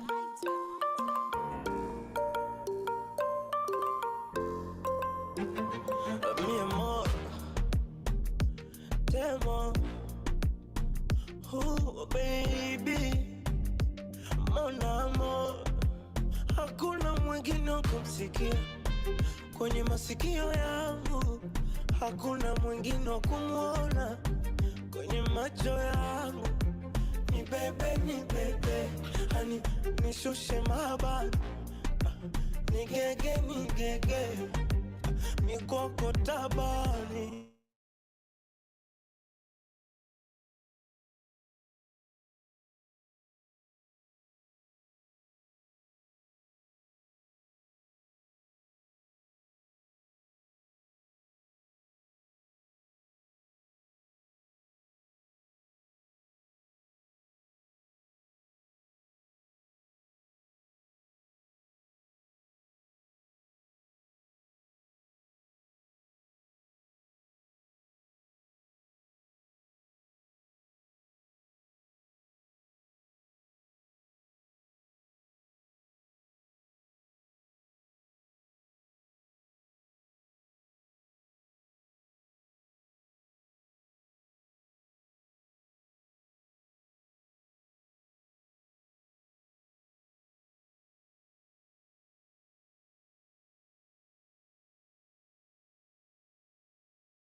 That only engineers registered and licensed by the board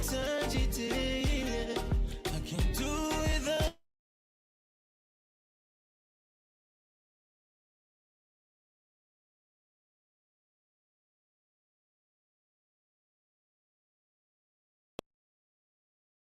are allowed to provide professional engineering services. For more information, visit www.ebk.or.ke.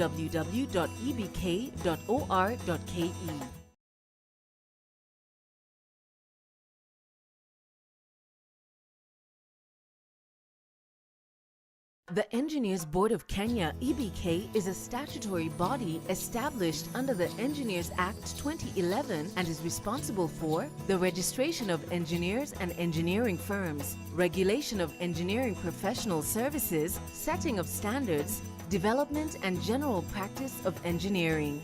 The Engineers Board of Kenya wishes to inform all engineers that mandatory continuous professional development (CPD) programs shall commence in January 2018. The Engineers Board of Kenya wishes to notify the general public that only engineers registered and licensed by the board are allowed to provide professional engineering services. For more information, visit www.ebk.or.ke.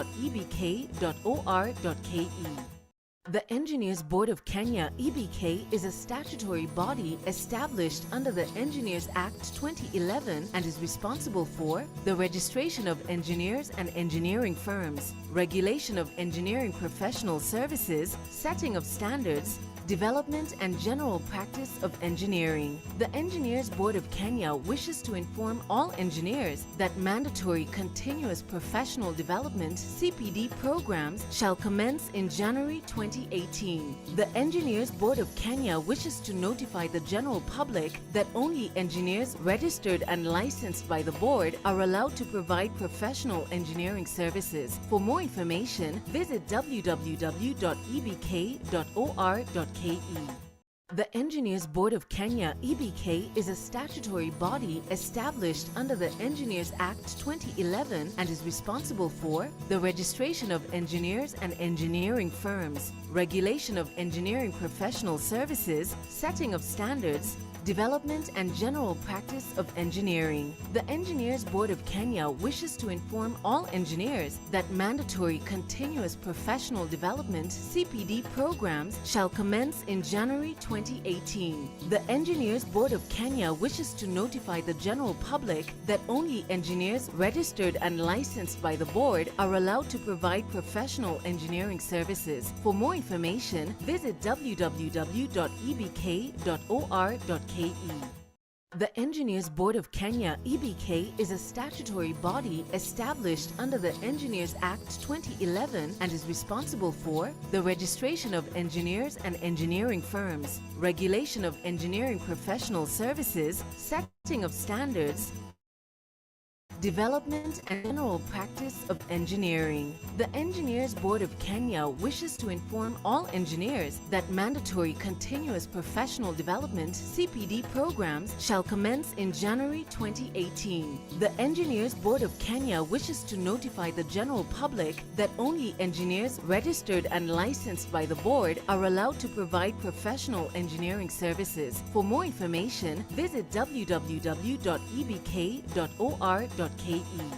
The Engineers Board of Kenya, EBK, is a statutory body established under the Engineers Act 2011 and is responsible for the registration of engineers and engineering firms, regulation of engineering professional services, setting of standards, development and general practice of engineering. The Engineers Board of Kenya wishes to inform all engineers that mandatory continuous professional development (CPD) programs shall commence in January 2018. The Engineers Board of Kenya wishes to notify the general public that only engineers registered and licensed by the board are allowed to provide professional engineering services. For more information, visit www.ebk.or.ke.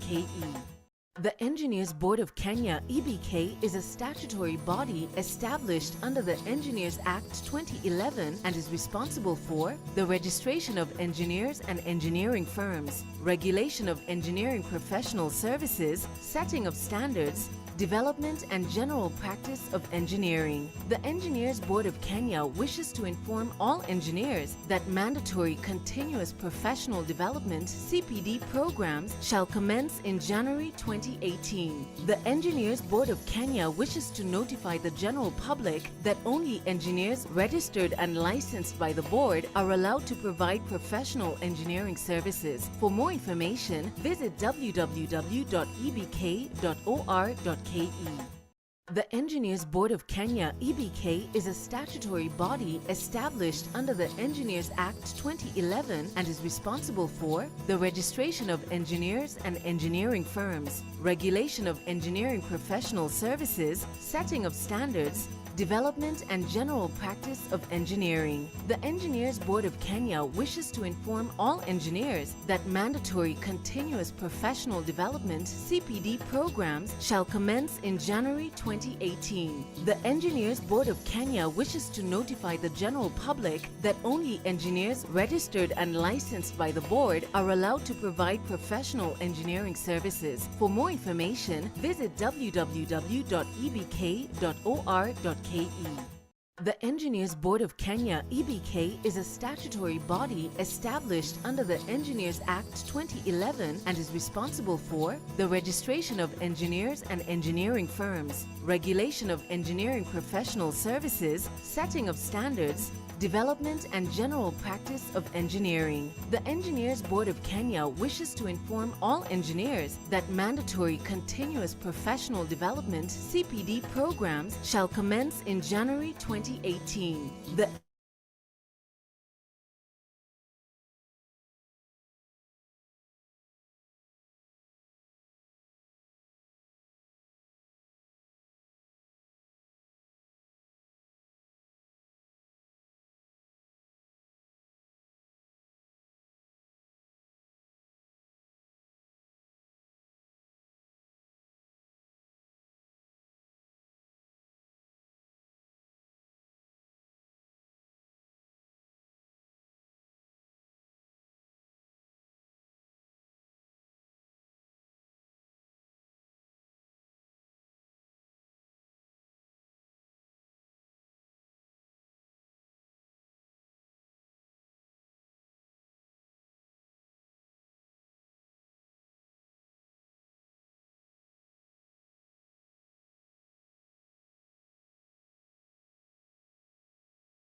fleet of more than 60,000 vehicles of EVs, and the administration plans to tighten fuel efficiency standards.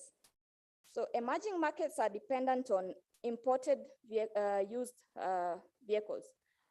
There are very few people out here, like in Kenya, that will go to a showroom to buy a brand new car.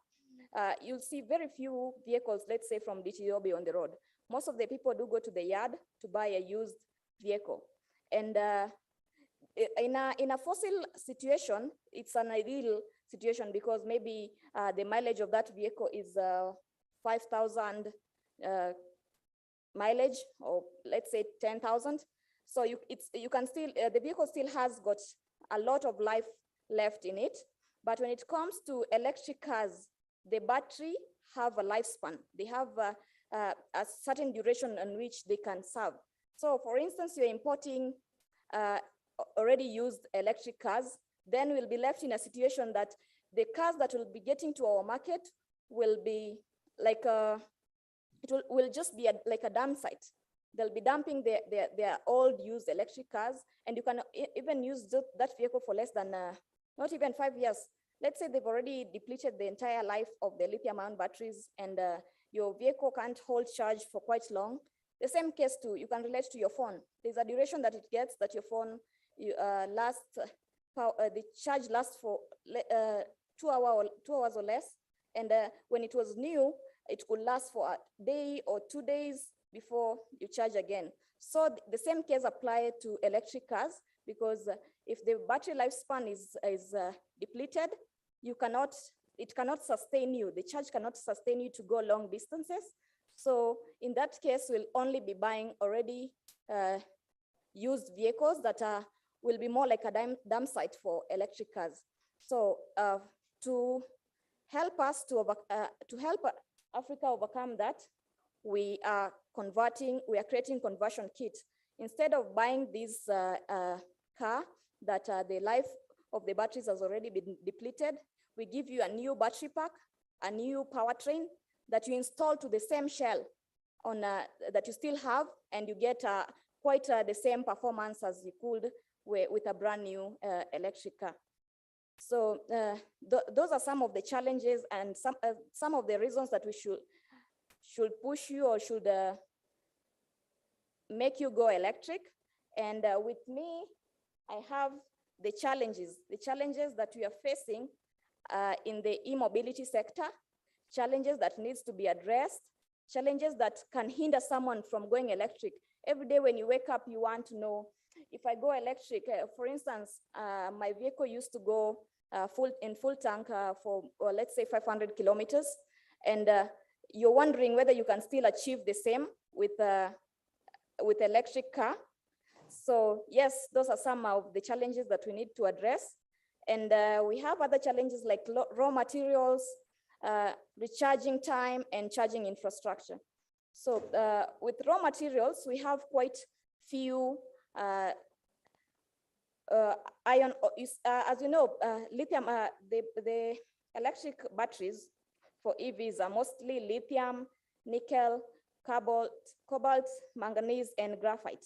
So if you look around, how many ores do we have for such ores, like for cobalt and lithium? They are quite not as much as you can compare with the oil deposits that we have around the globe. So if you look at the situation with the raw materials, we'll get to a point where we'll have a shortage in the nearby future for all these lithium-ion batteries. And what are the standard bearers doing? They are rushing to these lithium-ion mining sites. They are grabbing a whole piece for themselves, and it's creating chaos. We get to a situation where there's war in some countries like Congo because of they're rich in minerals, and these countries really need these minerals for their electric drivetrain. So we need to come up with policies to help such countries, especially countries like Africa that don't have policies against the mining process, how it should be conducted. So on raw materials, Whether drivers across the globe adopt EVs quickly depends on some factors. The price and stability of EVs also depends on the raw materials. EV batteries rely on lithium, nickel, cobalt, manganese, and graphite. Most of those materials are mined in just a few places, and much of it is refined in China. So the refineries are mostly in China. You'll find Nevada wanted to mine some lithium from the US, but the refineries are in China. It doesn't make any sense to mine in the US and take your minerals to China for refinery and then get them back to the US for fitting them into your drivetrain. That's not realistic, because the process of moving your iron ore to China back and forth using fossil fuel, and instead of reducing carbon footprint, you're actually increasing the carbon footprint. So EV manufacturing nation are scrambling to source supply as they project potential lithium shortage later this decade. At the same time, extraction of these materials have led to ecological and human rights abuse. Governments such as European nations are wrestling with ways to make supply chain stable, to make it stable, ethical, and safe, while automakers, including Volkswagen, are establishing auditing and certification system to make sure battery suppliers comply with environmental and labor rules. Consumer may hesitate to trust such commitments, however, because automakers have disappointed them before. They always come up with commitment. They commit to something. They'll tell you you'll get if you mine in your area, we'll give back to the community by building hospitals, roads, and such. But most of the cases, they do not comply or adhere to their commitments. And we end up to situations where we have child labor. So many kids in Congo, they are working on the mine site to provide okay, it's a source of income for them. But if you look at a human rights angle, it's not right to make children to work on a mine site just because you need lithium ion. The same way, it's not right to make children, like if you're a parent, to make your child go to work in a shop for something just for you to have income for that day. So we should not advocate for kids or poor working conditions for these people who are working on iron mines. So those are the challenges we're experiencing, and policies need to be placed so all these people can adhere to that. Another challenge you're facing is range. Tesla the other day listed that their vehicle can go up to 500 kilometers per charge. And if you compare that to diesel, that's not anything that you can compare, because with diesel, you can maybe go more than 500 kilometers and you won't need to find a fuel charging station for that. But at the moment, that's what we have out there, a maximum of 500 kilometers. And with our drivetrain, it's even, we are not yet at Tesla's arena because we are a startup. We started the other day. Tesla has been in the field for more than 10 years. So they've worked on their battery system. They're actually producing their own battery. They are producing their entire drivetrain in-house. So we are buying our batteries, lithium-ion batteries from China. And with the capacity that we have, it can only take us to 180 kilometers per charge. That's the longest range we can achieve so far. And we are working on improving that. For you to achieve a bigger range, it means you have to have a bigger battery pack. If your battery pack is way too big, then it compromises the weight of the vehicle. If the vehicle is way too heavy, then you cannot achieve the distance because most of the energy is consumed to propel the vehicle, you see? So we need to come up with batteries or find a way to get small batteries with bigger capacity. So if you have a small battery that can handle a bigger capacity, then in your vehicle, you don't really need to have a lot of batteries. The 4x4 that we're using, it uses 36 modules. That's the the smallest we have, 36 modules, which is 101 individual lithium-ion batteries. But the size of a lithium-ion batteries is probably the size of this microphone holder. So they're not quite so big, but if you count 2 times these 101, that's quite a lot. You need a lot of space to carry such amount of batteries. So for us, at the moment, we are not able to achieve more than 180 because of such factors. If we increase the battery sizing, then it means we add more weight to the vehicle.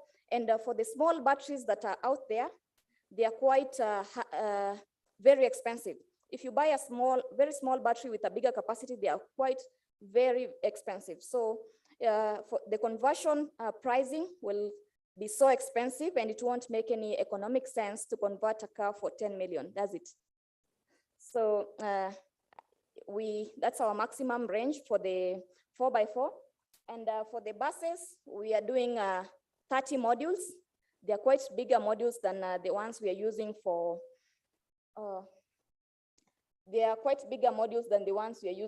the 4x4. He'll display later, and I'll take you through the drivetrain of the bus, and just to show you where the size of the boxes, how they fit on the bus. So yeah, with the bus, it's quite heavy, and it's a way bigger pack, even 3 times than the one we are using for the 4x4. For the bikes, we can achieve 150 kilometers per charge. So with the solutions we've offered for the bike, it's a swappable station. So you don't really have to wait for you to charge. For instance, you have a customer and you've drained your battery pack. You don't really have to, the customer doesn't really have to wait for you to fill your pack so you can continue with your journey. You can just swap that battery with another battery that is already full. And we are coming up with system and a software where you'll be able to locate all those swapping stations around, maybe it's Nairobi. You want to see around the area that you are, how many swapping stations are there that you can just go walk in, swap your battery pack, and proceed. With the vehicles as well, other companies like Rivian are working on swappable stations where their vehicle just goes to a place where they swap the whole battery station, and then to a new one, which is quite maybe a 10 minutes process, as opposed to the charging time for EVs. The charging time for the 4x4 is 3 hours for a fast charger. So if you're quite in a hurry, you can't really tell someone to wait for 3 hours to charge to full capacity. And that's the fastest we've done so far. Some other companies are coming up with charging solutions where you can manage to charge from 0 to 100 in 10 minutes. That's a big progress on EV industry, because if the time that you use to refill, it's usually less than 2 minutes. If you walk into a gas station, 2 minutes, you're done, and you proceed to your destination. But that doesn't apply when it comes to electric vehicles. You have to wait. The best solution that we have right now is the company that is coming up with a 10 minutes charge time. And 10 minutes is quite much, but it's better than 3 hours, you see? So those are some of the research that are still ongoing.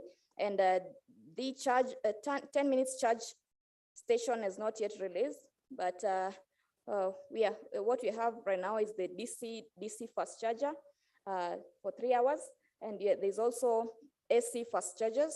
Some of these fast chargers will be installed on grid. So you'll be charging from KPLC or whichever provider you have.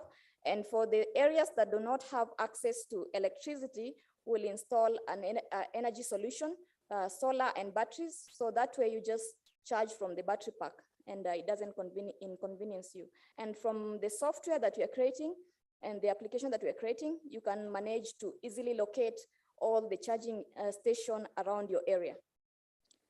So that's on recharge time and charging infrastructure. On electricity has the advantage that it works without smell and with less noise and vibration. But the disadvantage is costliness of the accumulators, which are the batteries, and the impossibility of recharging except where the electric supply is available. So that's if you're relying on KPLC, but in situations that you're relying on areas that we've installed charging stations, you can easily charge from that. The 4x4s that we've delivered to our customers, we deliver our vehicle, even the bikes, deliver the 4x4 and the bike together with the charger. And we do the installation of the charger for you. It's a 3-phase charger, normal 3-phase charger. If you have any 3-phase outlet, you can easily plug in to charge your vehicle, depending on the configurations of the lines that you have. On the charging infrastructures, companies need to come up together and come up with a charging solution that works for everyone. The other day, Nissan Leaf was coming to our workshop to see if they can charge their car. But our charging port is quite different from their charging port. They're not compatible. They cannot use our charger to charge theirs because it has different configuration. So we have the American configuration, British configuration, and the Chinese configuration. So as a country, as Kenya and Africa, we need to come up with a way where we standardize our configuration to make sure that all vehicles are charged by this type of charger. So that way we don't invest billions of money on charging infrastructure, but they're all different. You find, for instance, if you go to every petrol station, and after every petrol station is maybe Nissan's, they have their own petrol station, and Toyota have their own petrol station. You know, it's not convenient because there are so many brand and models out here. So if we keep coming up with different charging stations, it doesn't really make any sense.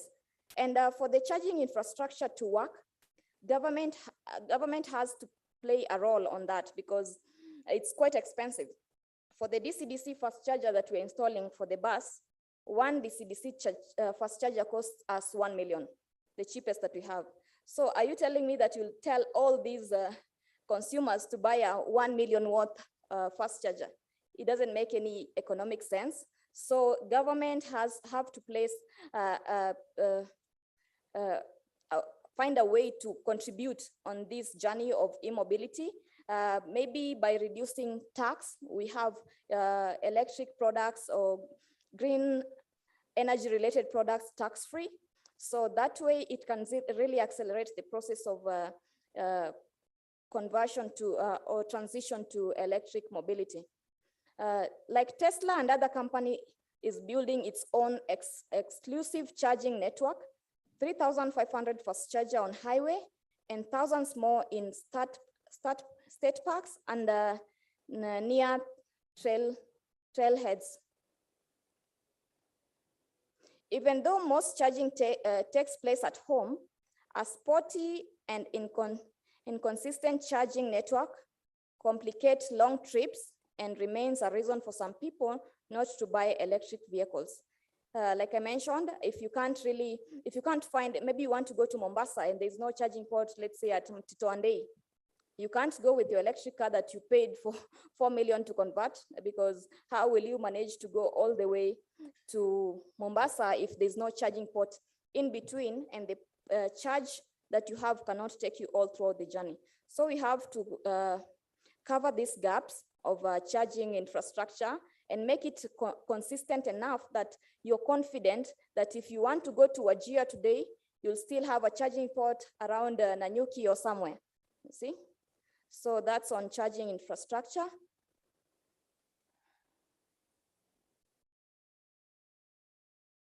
And then we have our product strategy and solution for urban cities. So that's how we are handling our product at the moment. We have electric motorcycles. We have more than 3 billion motorcycles out here. A lot of 4% of the population get their source of income from riding motorbikes. So if we manage to convert these these bikes to electric fleet, we are reducing their cost to half.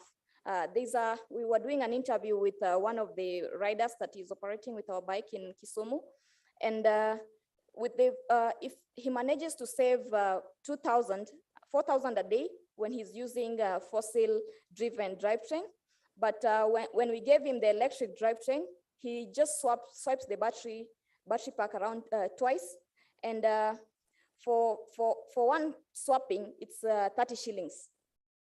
So imagine if you run your electric bike the entire day for only 60 shillings because he does 2 swipes a day.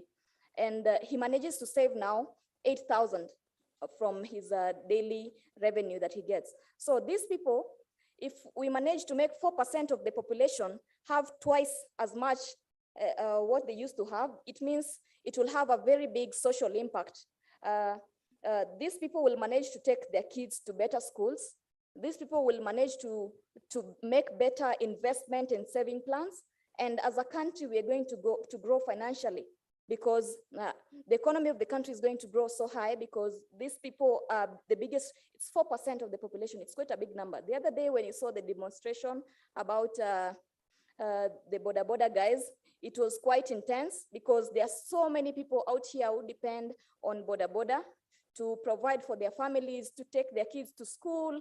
And there are even, I'm sure, even in universities, people who their parents are getting their source of income from boda, and they still try their best to make sure these people access education and quality life.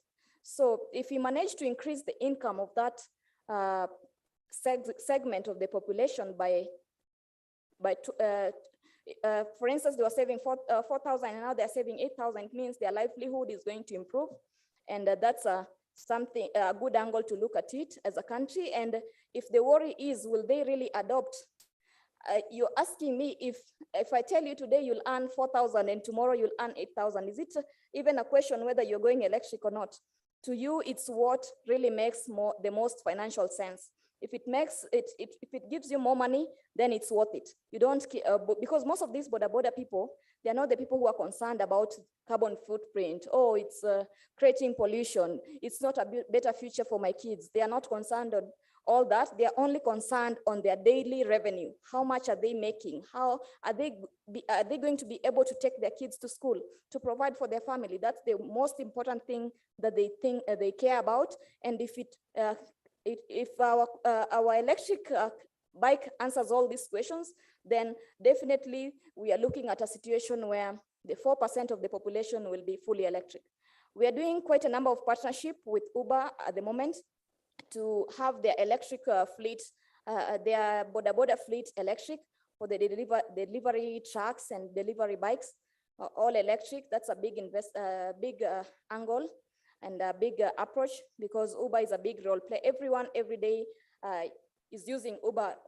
Maybe once a week, you either want to go to town or rush somewhere and you're in a hurry. You'll either use a bike or you'll use electric, you'll use their Bolts or the taxis. So if we provide electric solutions to these people, then you as a person, you may not want to go electric. You may look at it, it's very expensive, it does not make sense to me, but these people who see the value of the income or how much income they're making from using electric cars, and you as a consumer, you'll use their car or either order something with the bike and you get deliveries from an electric bike. So in one way or the other, whether you like it or not, you're contributing in going electric. Your order gives a job to that delivery Uber guy, and that way, it encourages more people to go electric because they're creating more money and the jobs are always there. So that's on bike. On buses, at the moment we are doing from the image you saw before, there was the big 42-seater, and as well as we are working on the 14-seater. We started with the 42-seater because it's big. Anything big for us is a good starting point because it means we can install enough batteries. If it's the main reason why we are not doing personal vehicles at the moment is because of the size. If you look at, let's say, Mr. Not, it's quite small. Where are you going to install all these batteries? I told you like we need 36 modules for the 4x4. And with 36 modules, it means all the areas that the fuel tank had occupied, they are now occupied by batteries. The front area where the engine was, it's now fully occupied by batteries. You don't have even a tiny bit of space left. We are maximizing all the space possible. So if it's a small drivetrain like a Not or let's say the Nissan Leaf, it's quite a challenge for us because our batteries are quite big and we need a bigger pack for us to manage 180 kilometers or 150 kilometers. And if we install, maybe because of the size, and we install a smaller pack, then of course the consumer will not be satisfied because it's they'll manage to achieve maybe let's say less than 50 kilometers.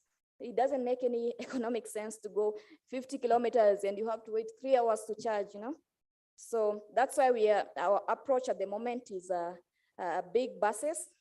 And with big buses, there's another approach where we chose big buses is because of the space. It's for the Matatu bus, 42 seaters, those are 42 people. Imagine if all those 42 people had their own private car. Each of those 42, everyone, let's say someone else is having a Vanguard, the next one is having a RAV4, a Forester, they're quite big, almost the size of a Matatu. If you compare the length of a Vanguard and that of a Matatu, it's quite, the difference is very small in terms of length. And that's a lot of traffic. You're not solving anything when it comes to carbon footprint because you're increasing traffic. All these people could fit in one bus and move to point A to point B.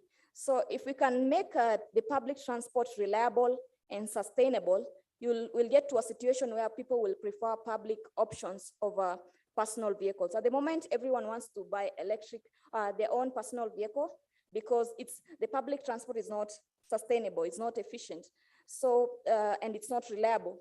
So these people will opt to buy their personal vehicle. But if you make the public transport sustainable and reliable, all these people will opt to go public transport, you see? Because that way there's no traffic.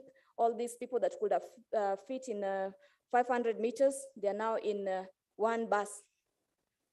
So yes, that's why we chose public buses. And as well, it's a commercial vehicle. So the owner is only interested with how much revenue they're generating from this bus. They are not concerned of the carbon footprint. Carbon footprint topic is a topic that the elite are the only people who are concerned with how much pollution they are creating. But for business people, they are concerned with revenue. How much am I making at the end of the day? So if it's a public bus and the cost of running the bus, there's no fuel. How much do they use per day? A quick guess, anyone can tell me how much they fuel City Hopper a day? Anyone? Sorry? 60 liters. 60 liters of, that is petrol. So how much is a liter of petrol at the moment? Huh? How much is a liter of petrol? Diesel, how much is a liter of diesel? Huh? 150. Anyone? 115. So they are using, you said 50 liters, 60 liters, and per liter is 115.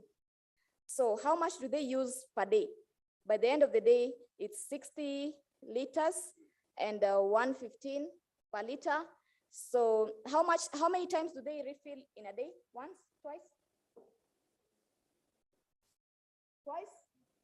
Once. 60 liter once a day. So how much is that if you do a quick calculation? 6,900. 6,900, that's let's say 7,000. Yeah, 7,000 to fuel this bus. If you give this person an option of not fueling, they'll pocket this 7,000 every day. Is there anyone who will deny that chance? They'll of course choose to save the 7,000 because at the end of the day, how much profit do they make? For a 42-seater, let's say you're coming from Cabanas to airport, that is 50 shillings. Cabanas to airport, 50 shillings times 50, 42, 2,100. So this 2,100. So there's 2,100 that they've collected from transport one way. And then there's how many routes do they go per day, roughly?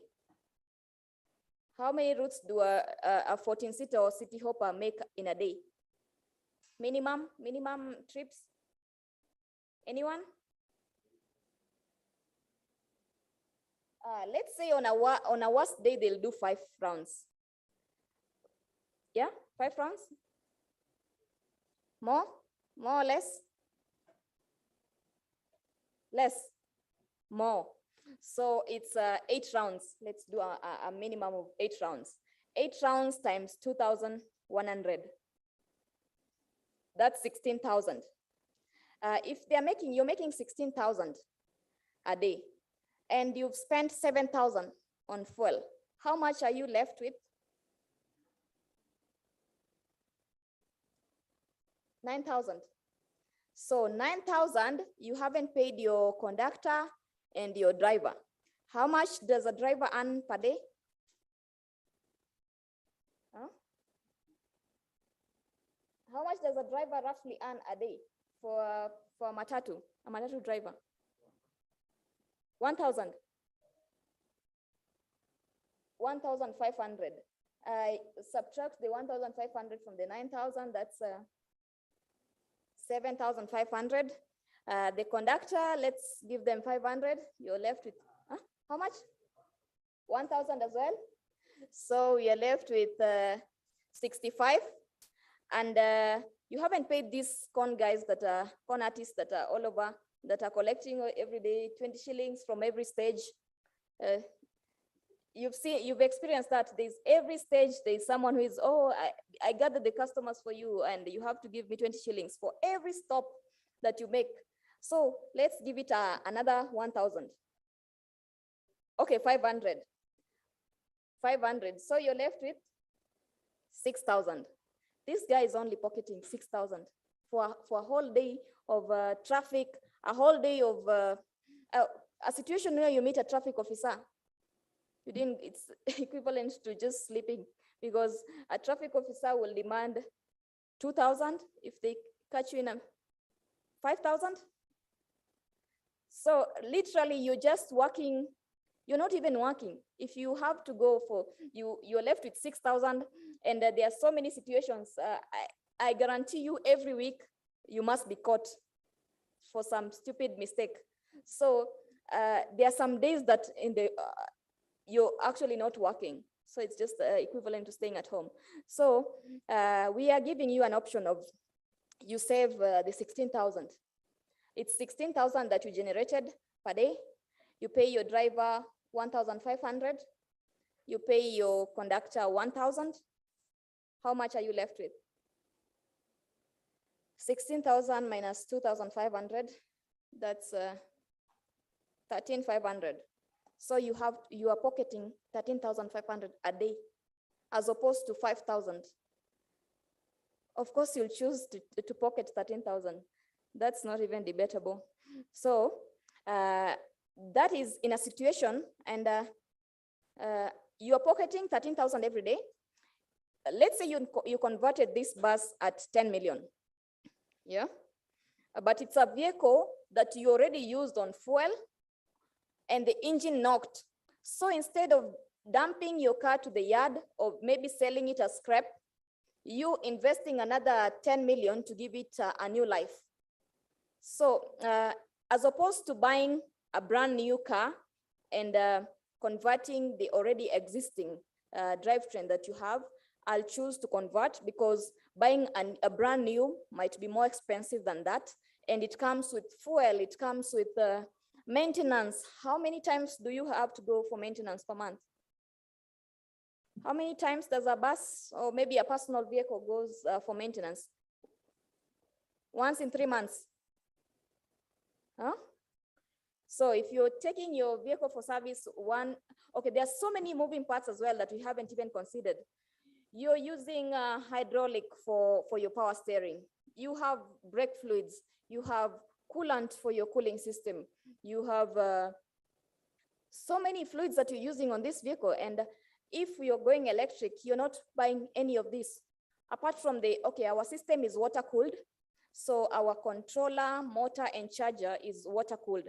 So in this case, you still retain the water coolant, which can be cooled by glycerol or water. Water is just enough for that because our maximum temperature for the motor is 55 degrees. So with the minimum moving hydraulic parts, then you're saving as well on maintenance because you're only checking your brake lines. And for the bus, it's not even brake fluids, it's a compressed system for the bus. Yeah, they use a compressor for the braking and you use just the coolant for the cooling system. Okay, just to get back on our product strategy and solution for urban cities, that was more about bikes and buses. And let's talk about the 4x4. The 4x4, these are commercial vehicles as well, because the ones that we've done, there's no individual customer that is using this for their personal needs, just to travel or have fun in Nairobi or go to Mombasa. They are commercial vehicles that the people pay for such services. And for all those camps that we've done electric drivetrain, you pay even extra to have an experience on an electric drivetrain because the experience is magnificent. It's an experience that cannot be compared to going on a game drive with a fossil vehicle. With the fossil vehicle, anytime you've witnessed, most of you that have gone to the park, if you get so close, maybe you've sighted a lion somewhere, or maybe an elephant, and then there's a whole convoy that follows after that, a big crowd that comes to watch. And then there's this point that you have to move or maybe squeeze, or maybe you've had enough and you want to move.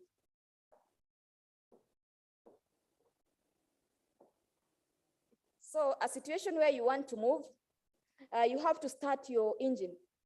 And every time you start your engine, it produces a lot of noise that it disturbs the scenery. Eventually, either your sighting will move or you'll just disturb their peace. But if it's an electric drivetrain, you don't, first of all, when you start your engine, there's no noise. It's just equivalent to pushing. When you see an electric car moving, you'll think there's someone behind it pushing. So there's no noise, there's no pollution, and you can actually manage to approach slowly. Most of the time what these animals do, they observe you as you're coming. If you're coming quite slowly, they won't feel triggered. They'll remain calm. And once you can even come very close because you're not disturbing them. It's not creating any noise. But if it has way too much noise, it disturbs them and they run away. So the experience on the 4x4 drivetrain is quite enjoyable as compared to the engine one. And you don't even have to smell the fumes as you're driving because most of these vehicles are open vehicle. They are no windows, no roof, and you'll be literally smelling all the fumes that will be coming out of the fossil vehicle. But for electric drivetrain, there's no fume that you're actually smelling. And it will give you the same experience when it comes to distance. Most of these game drives are 70 kilometers a day. For a morning game drive and the evening game drive is 70 kilometers a day. And our vehicle can go up to 180. At night, they charge with this solar solution, energy solution that we've provided. And the next day they move on. You see, so it's convenient for them. And they are pocketing a lot of money because for a full tank, how much is a Land Cruiser full tank? How much roughly does it cost you to fill a Land Cruiser? 9,000. So 9,000 a day Okay, not really a day, depending on the number of kilometers you want to achieve with that. So 9,000 will take you from here to Mara and back to Maimahio. So that's how many kilometers. With 9,000, you go all the way to Mara and you manage to come back to around Maimahio. And with electric drivetrain, we do not guarantee you'll achieve all that. We cannot even compare when it comes to distance. We're not even arguing that you will miss the experience of going for a long ride without worrying whether your battery pack is full or whether there's another battery station. We don't give you that. We don't guarantee you that, but we guarantee you that you won't spend 9,000 per day because there is no refilling of fuel tanks that you're doing. It's only swapping your battery pack. Our battery pack is 36 kilowatt. For 36 kilowatt, how much does KPLC charge per watt, per kilowatt? 16 shillings? Yes, let's say 16 shillings. And your pack is 36 kilowatt. How much are you spending a day for charge? Sorry? 600. So per day you're charging, you're experiencing 180 kilometers for only 600, as opposed to using fossil that you'll spend 180 kilometers will take you how many liters? 180 kilometers. 1 liter is 1 kilometer. No? 1 liter takes you how long? How many kilometers? 21. 1 liter, 21. Sorry? 7. So 1 liter will take you 7 kilometers. Okay, you do your homework, check, do the calculation. If you have the option of spending 600 shillings a day, as opposed to, okay, let's say you're charging twice a day. If you want to achieve 300 kilometers, that's twice a day, that's 1,200. 1,200, and I guarantee you for fuel, it will be around 6,000 for the same distance. For 300 kilometers, it will be around 6,000. So you are saving a lot of money when you go electric. You might incur a lot of cost on the conversion process, the initial capital of investment, but in the long run, you're saving a lot. All that you could have spent on fossil, all that you could have spent on maintenance, you're cutting all that cost. We are doing our free maintenance on all our vehicles. If you have an issue with your battery pack, we do free maintenance on that. If you have any issue with your whichever issue that you may be having on the electric drivetrain, we do a free maintenance unless you tampered with something. Maybe you did the things that we cautioned you against.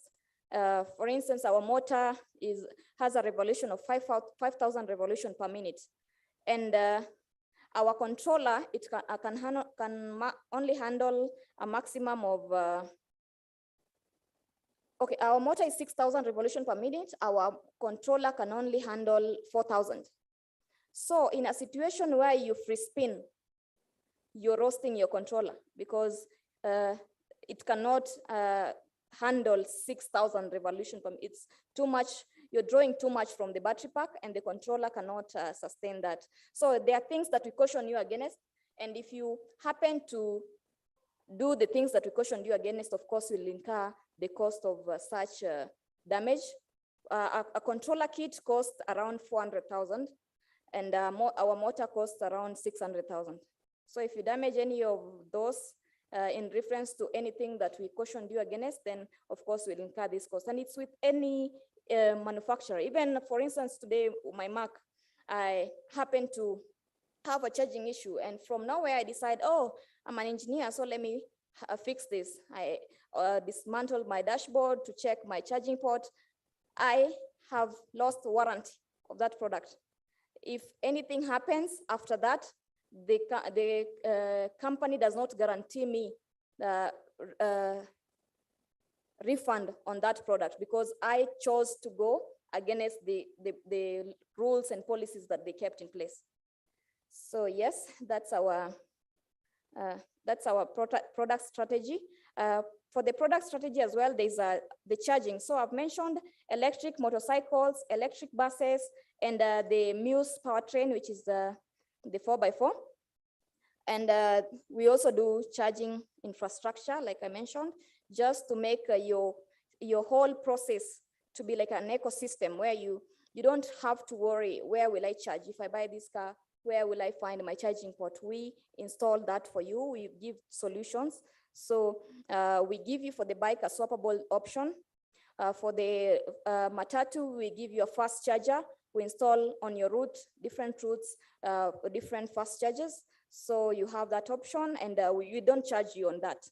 And for the 4x4, we deliver with a charger, and we install for you the 3-phase wiring for that charger. So we make our system more sustainable and reliable. On public transport, I've mentioned. So on the public transport, there's a drivetrain that you'll see for the bus, and for the 4x4, I can briefly explain to you. How we do the arrangement of components. The public transport.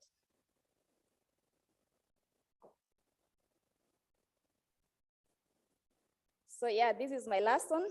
The public transport, I'll give you a small tour on our drivetrain.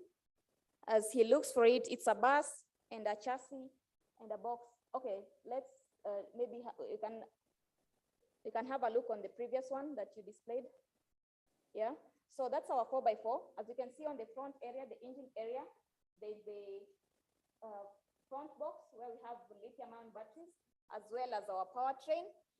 On the rear end, we have 2 boxes.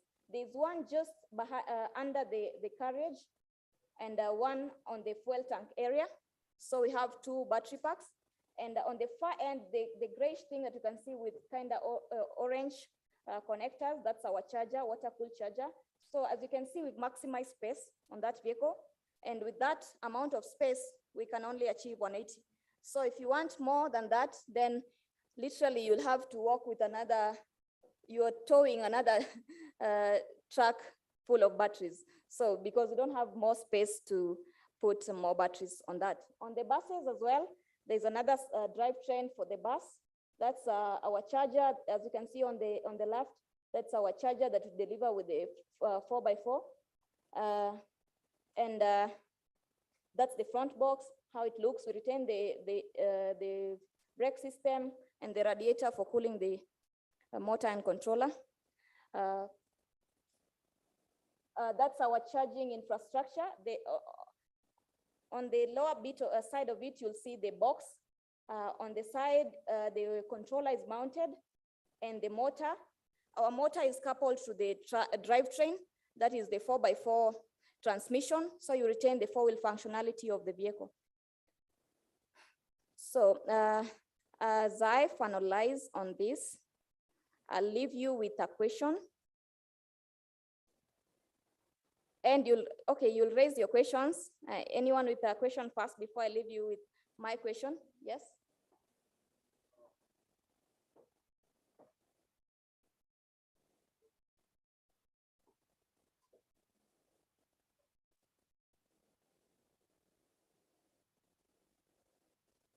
So the question is how do we handle the drivetrain that we've removed from the vehicle, the engine, fuel tanks, the exhaust system?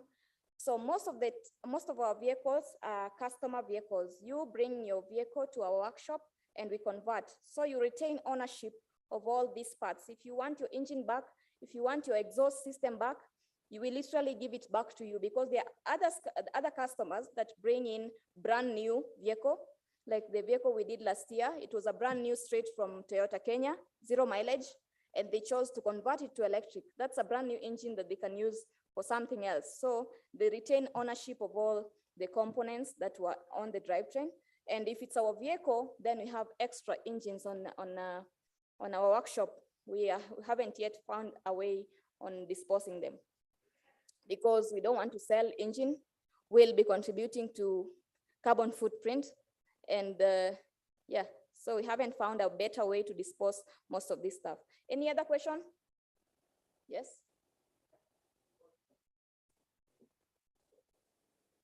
Like I mentioned, the question is the lifespan of the batteries. For the lithium-ion batteries that we're using, they have a 10,000 life cycle. So you have like you can charge 10,000 times before you deplete the lifespan of the battery. So it's guaranteed for 10 years. We give you a guarantee for 10 years. Any other question? Any other question?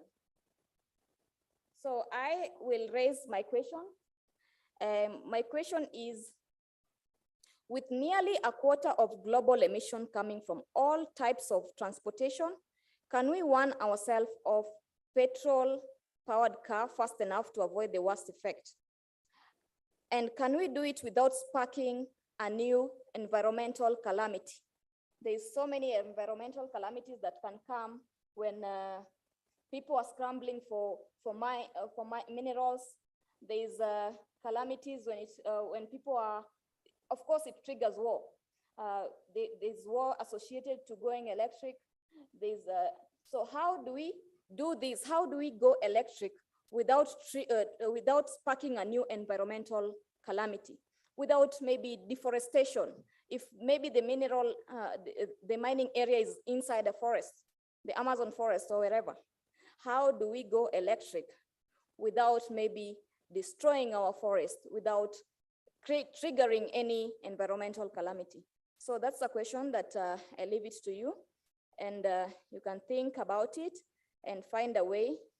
Another question, last question that I should leave you with is, what do we do? Do we just survive the crisis of global warming and maybe move a little effort here, to work a little bit there, and just kind of survive it?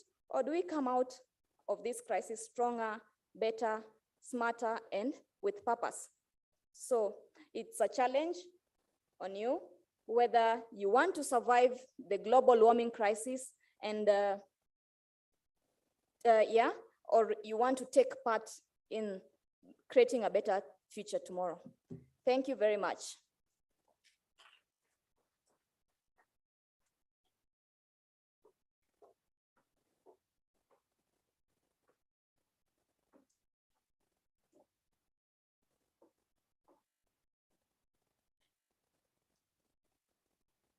All right, I hope we are excited for just one more, but this one is, I believe you'll be able to see and touch a few things, so it should be fun. I'm introducing GI Technologies, and they'll be taking us through, I think he'll introduce it better, but let's give them a warm welcome, please.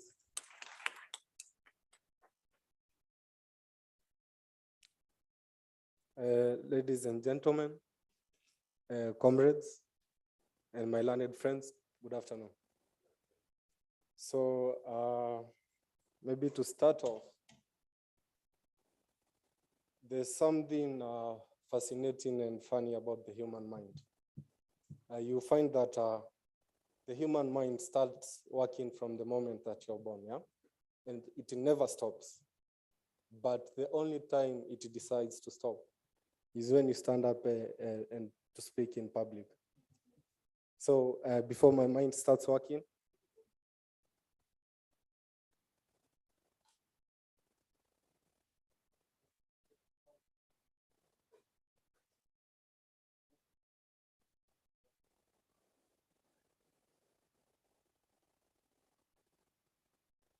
so my name is Michel Iland. I'm an urban planner and a UAV pilot at GI Technologies. And today I came with my team. Maybe I can just quick introduce them. I have Anthony Minor. Maybe he can just wave. Anthony, stand up and wave to the crowd. He's an electrical engineer and a UAV pilot. We also have Steve Kahora. He's also an UAV pilot and a commercial pilot. We have Celine Musau, who is a civil engineer and a UAV pilot. And we also have Grace Washeke, who is a geospatial engineer and a UAV pilot. So talking about, I had prepared a presentation for you guys, but due to time and I know you've been hearing a lot about presentations today. We're gonna make it more exciting and fly. So geotechnologies, it's a leading trendsetter in terms of offering services, geospatial products and services. We are basically in the surveying and mapping field, from the sale and hire of RTK equipment, total stations, and even trainings. We are located at Astro Petrol Station building, which is along Thika Superhighway. And in terms of the products we offer, in recent times, let me take to you through a short story about drones. In recent times, about 2020, the Kenya Civil Aviation Authority passed a law that governs the use of unmanned aerial vehicles in Kenya. So from that means that for you to be able to fly in Kenya, like to fly a drone, you need to meet some certain parameters. You need to have registered the aircraft. You need to, let's say, get permits even from, let's say, KCA, the Kenya Police, Ministry of Defense. And why do we regulate drones this much? This is more of a security issue because let's say I have this big drone over there. It's called the Matrix 300 RTK.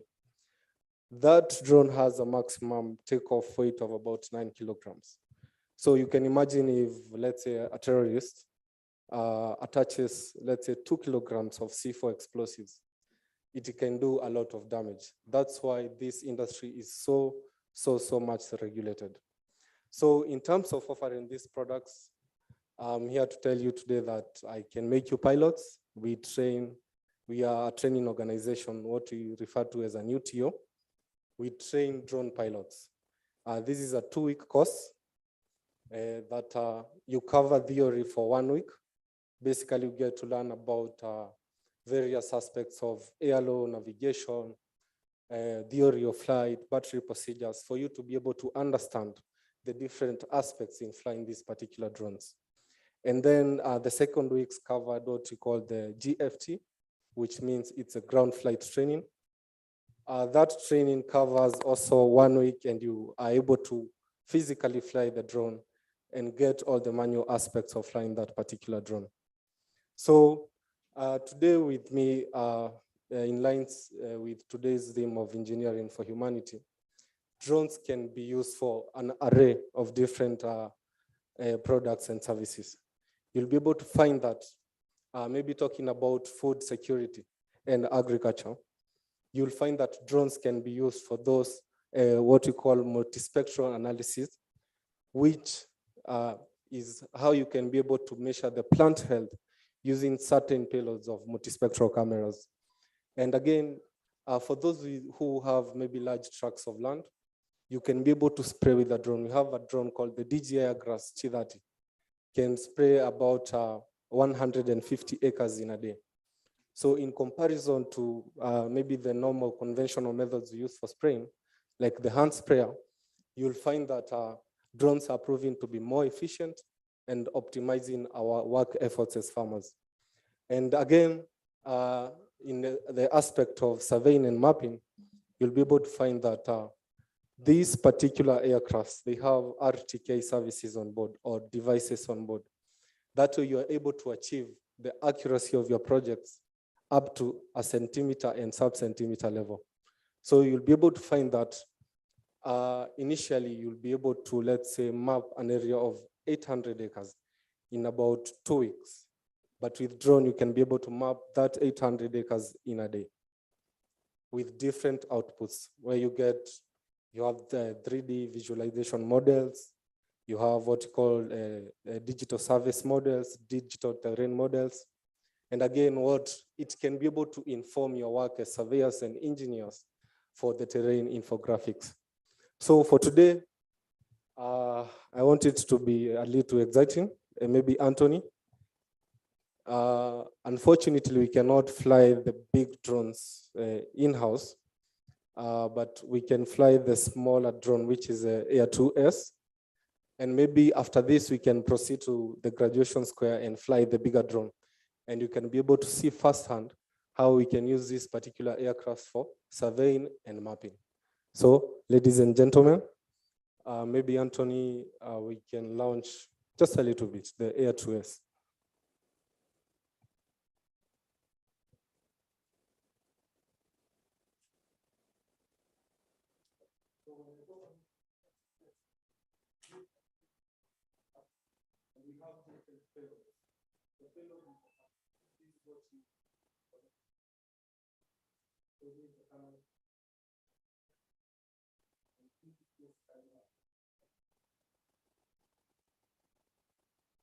So we have different components.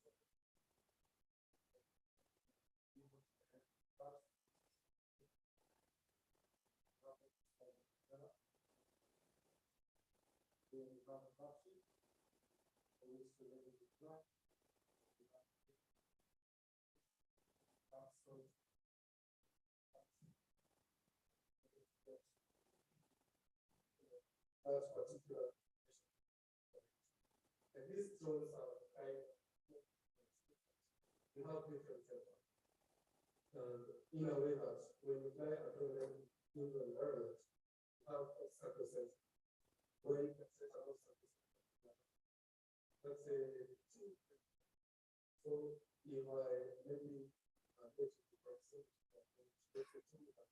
you can hear some telling you there's a crash with this particular aircraft. It's a bit removed. So before we get to fly, let me just take you through this computer machines.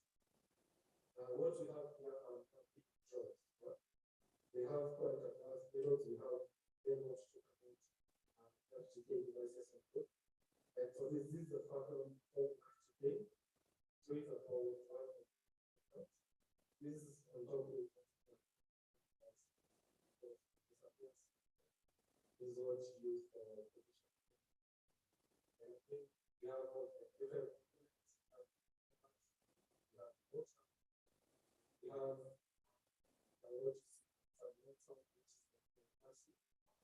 and again, we can even the battery percentage.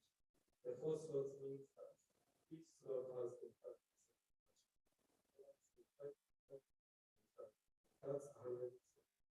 And at the bottom, this is what you call, this is what connects to the information. So basically, the aircraft is a bad. So this is also a mapping drone with maximum efficiency. We also have what is called we have the battery plate. Again, let me talk about the payloads of this. What we have here is quite an advanced camera.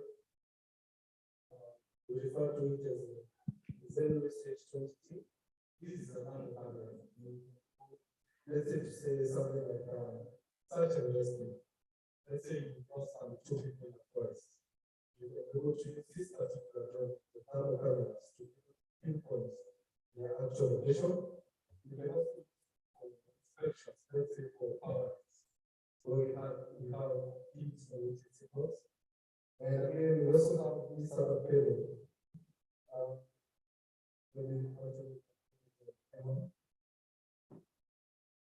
Also the H22, it has quite some percent. We have a zoom ability of about 200x. You can imagine a zoom ability of 200. That means you're in towers.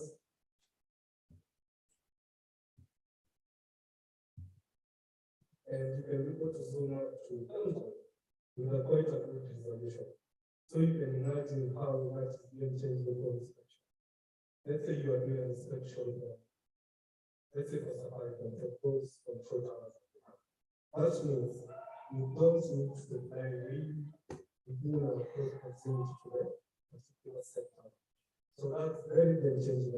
These are aircraft that don't have a pilot on board. So that eliminates in case of an accident. You don't have that particular aspect of people getting hurt.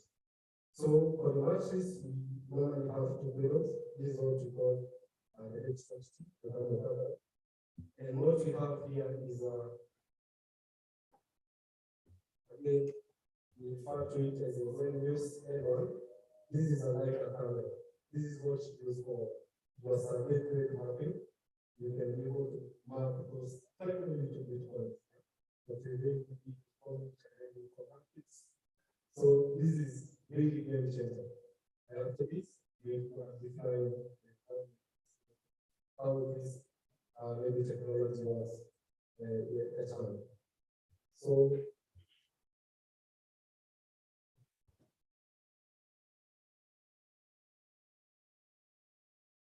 today, life is very almost engineering and humanity. Let's just try into this. And I'll also invite my colleague Selina Musal to talk about and civil engineering. But before she does that, we can fly. So again, what we teach at GH Training Academy is all about safety and compliance. Again, remember, this is an aviation issue and you're supposed to follow some certain laws. Let's say, for instance, today in Kenya, there is remote flights. We are just allowed to fly at a certain distance. Let's say at a distance of 500 meters, and 120 meters vertical. Why is this? Because you might be able to find that sometimes you have some low flying aircraft. You find an aircraft flying at 1 feet. So you have to prioritize safety and compliance. Again, remember, this is a 2 weeks course. That means maybe your student will go on holiday, you can just do the 2 weeks and get it on vacation. Again, remember, this is an industry that is coming up. Most of you have maybe experienced those from the field videos to record, let's say, weddings, and you see out small children the bride rings or something. But we have now more advanced machines that are going to change the game of different sectors today. So, Anthony?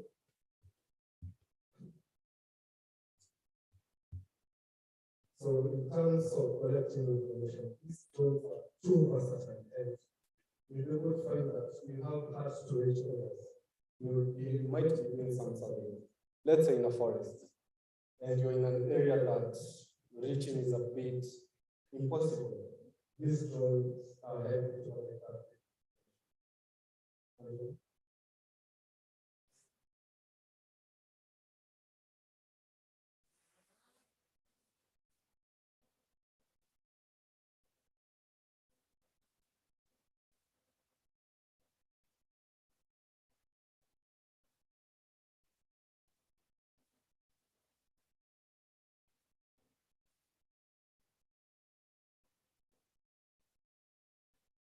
So when you come to our school, we will teach you different, what we call flight movement. We have some different movements. We have low, let's say, Anthony, low to the right.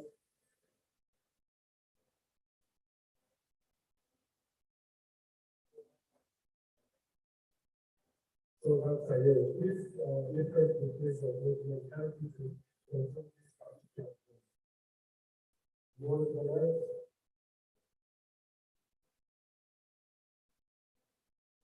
So we have some other movements like throttle. We want to attain height or altitude of the aircraft. You are able to throttle up and throttle down. Throttle up, throttle down. So you have complete ability of the aircraft to throttle up. And again, remember also these machines are autonomous. You can be able to map a area of 800 meters and slow down even if the flight alarm goes. And you can be able to find out what those flights are autonomous collecting information. So the work is done to solve battery and collecting information. How do we do that? So Anthony, you can teach what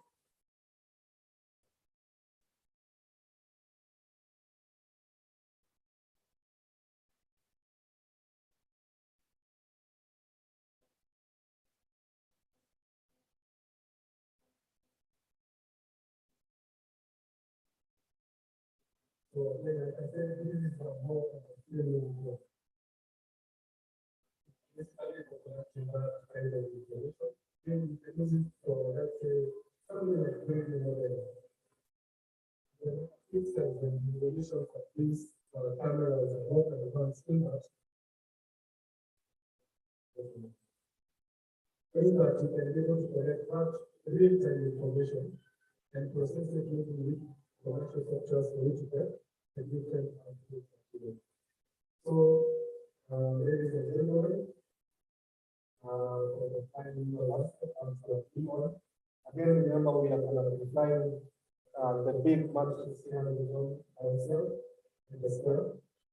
So I will invite Selena to touch a little bit about strength and civil.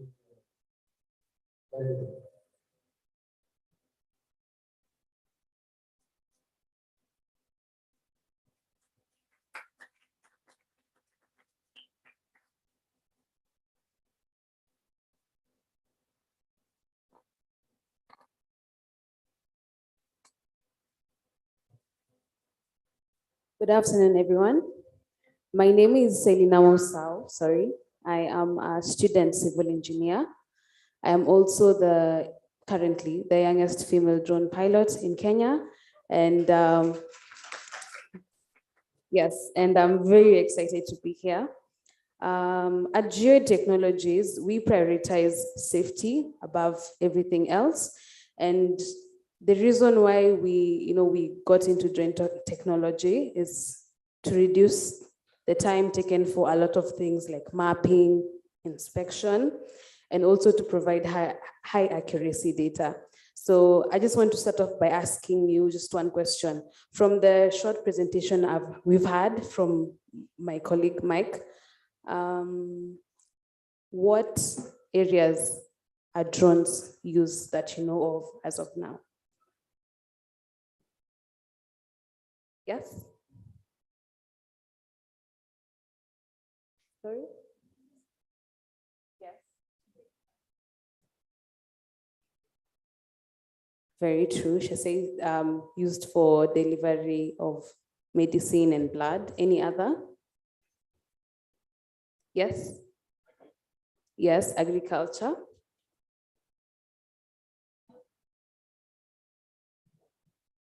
There was another hand there. Any other? Mapping, filming, structural inspection, search and rescue, among many others. And being a civil engineer, I am in awe in the negative side of how much buildings are collapsing left, right, and center.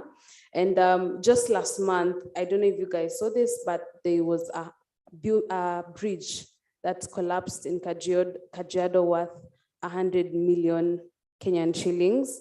And we are leveraging drone technology in the civil engineering, construction, and real estate industry to ensure the safety of residents and any other person who will be in use of that infrastructure in the future. So an example of the Matrix 300 RTK, we install thermal cameras, LiDAR sensors, and ultraviolet sensors for crack detection, for solar inspection. Just basically, when you think about urban design, there are different sections like buildings, roads, greenery, and the human population. So what we do is breaking into that industry.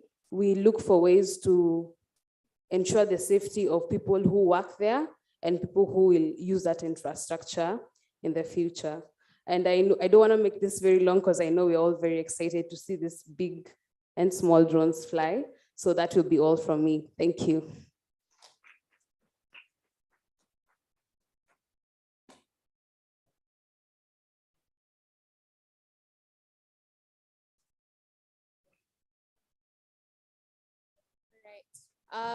Thank you very much, GA Technologies, for doing that small demonstration.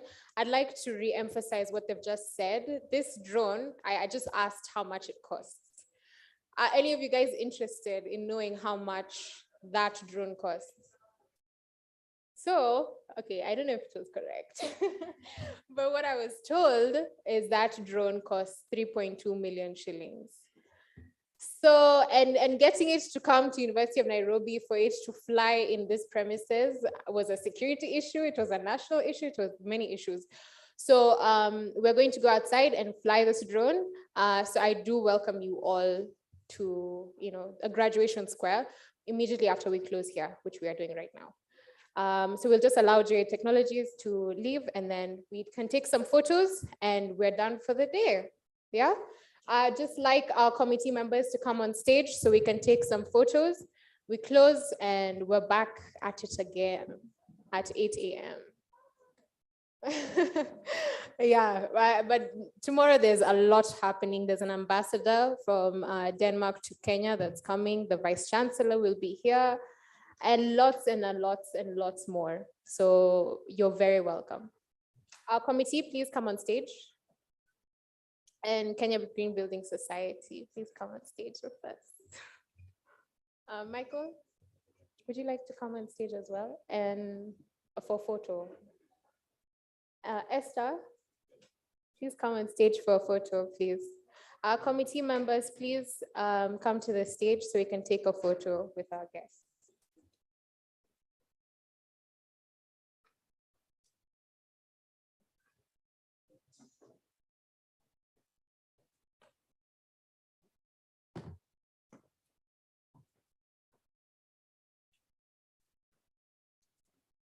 Okay, I kindly ask that we do this quickly. Michael, please come to the stage.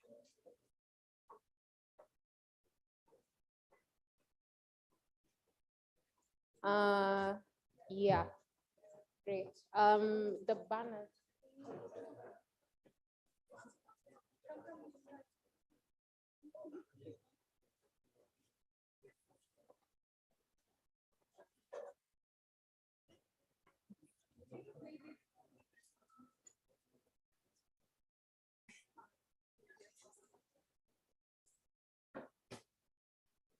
Okay, camera, are we ready? Is Michael on stage? I don't see him. Michael, if you come to the front where the guests are. Yeah, okay. So we'll just take 3 photos.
Just one more photo, please, and then we'll all stand for the national anthem in closing.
Those standing on stage, can we please get off the stage quickly? We do the national anthem and head downstairs.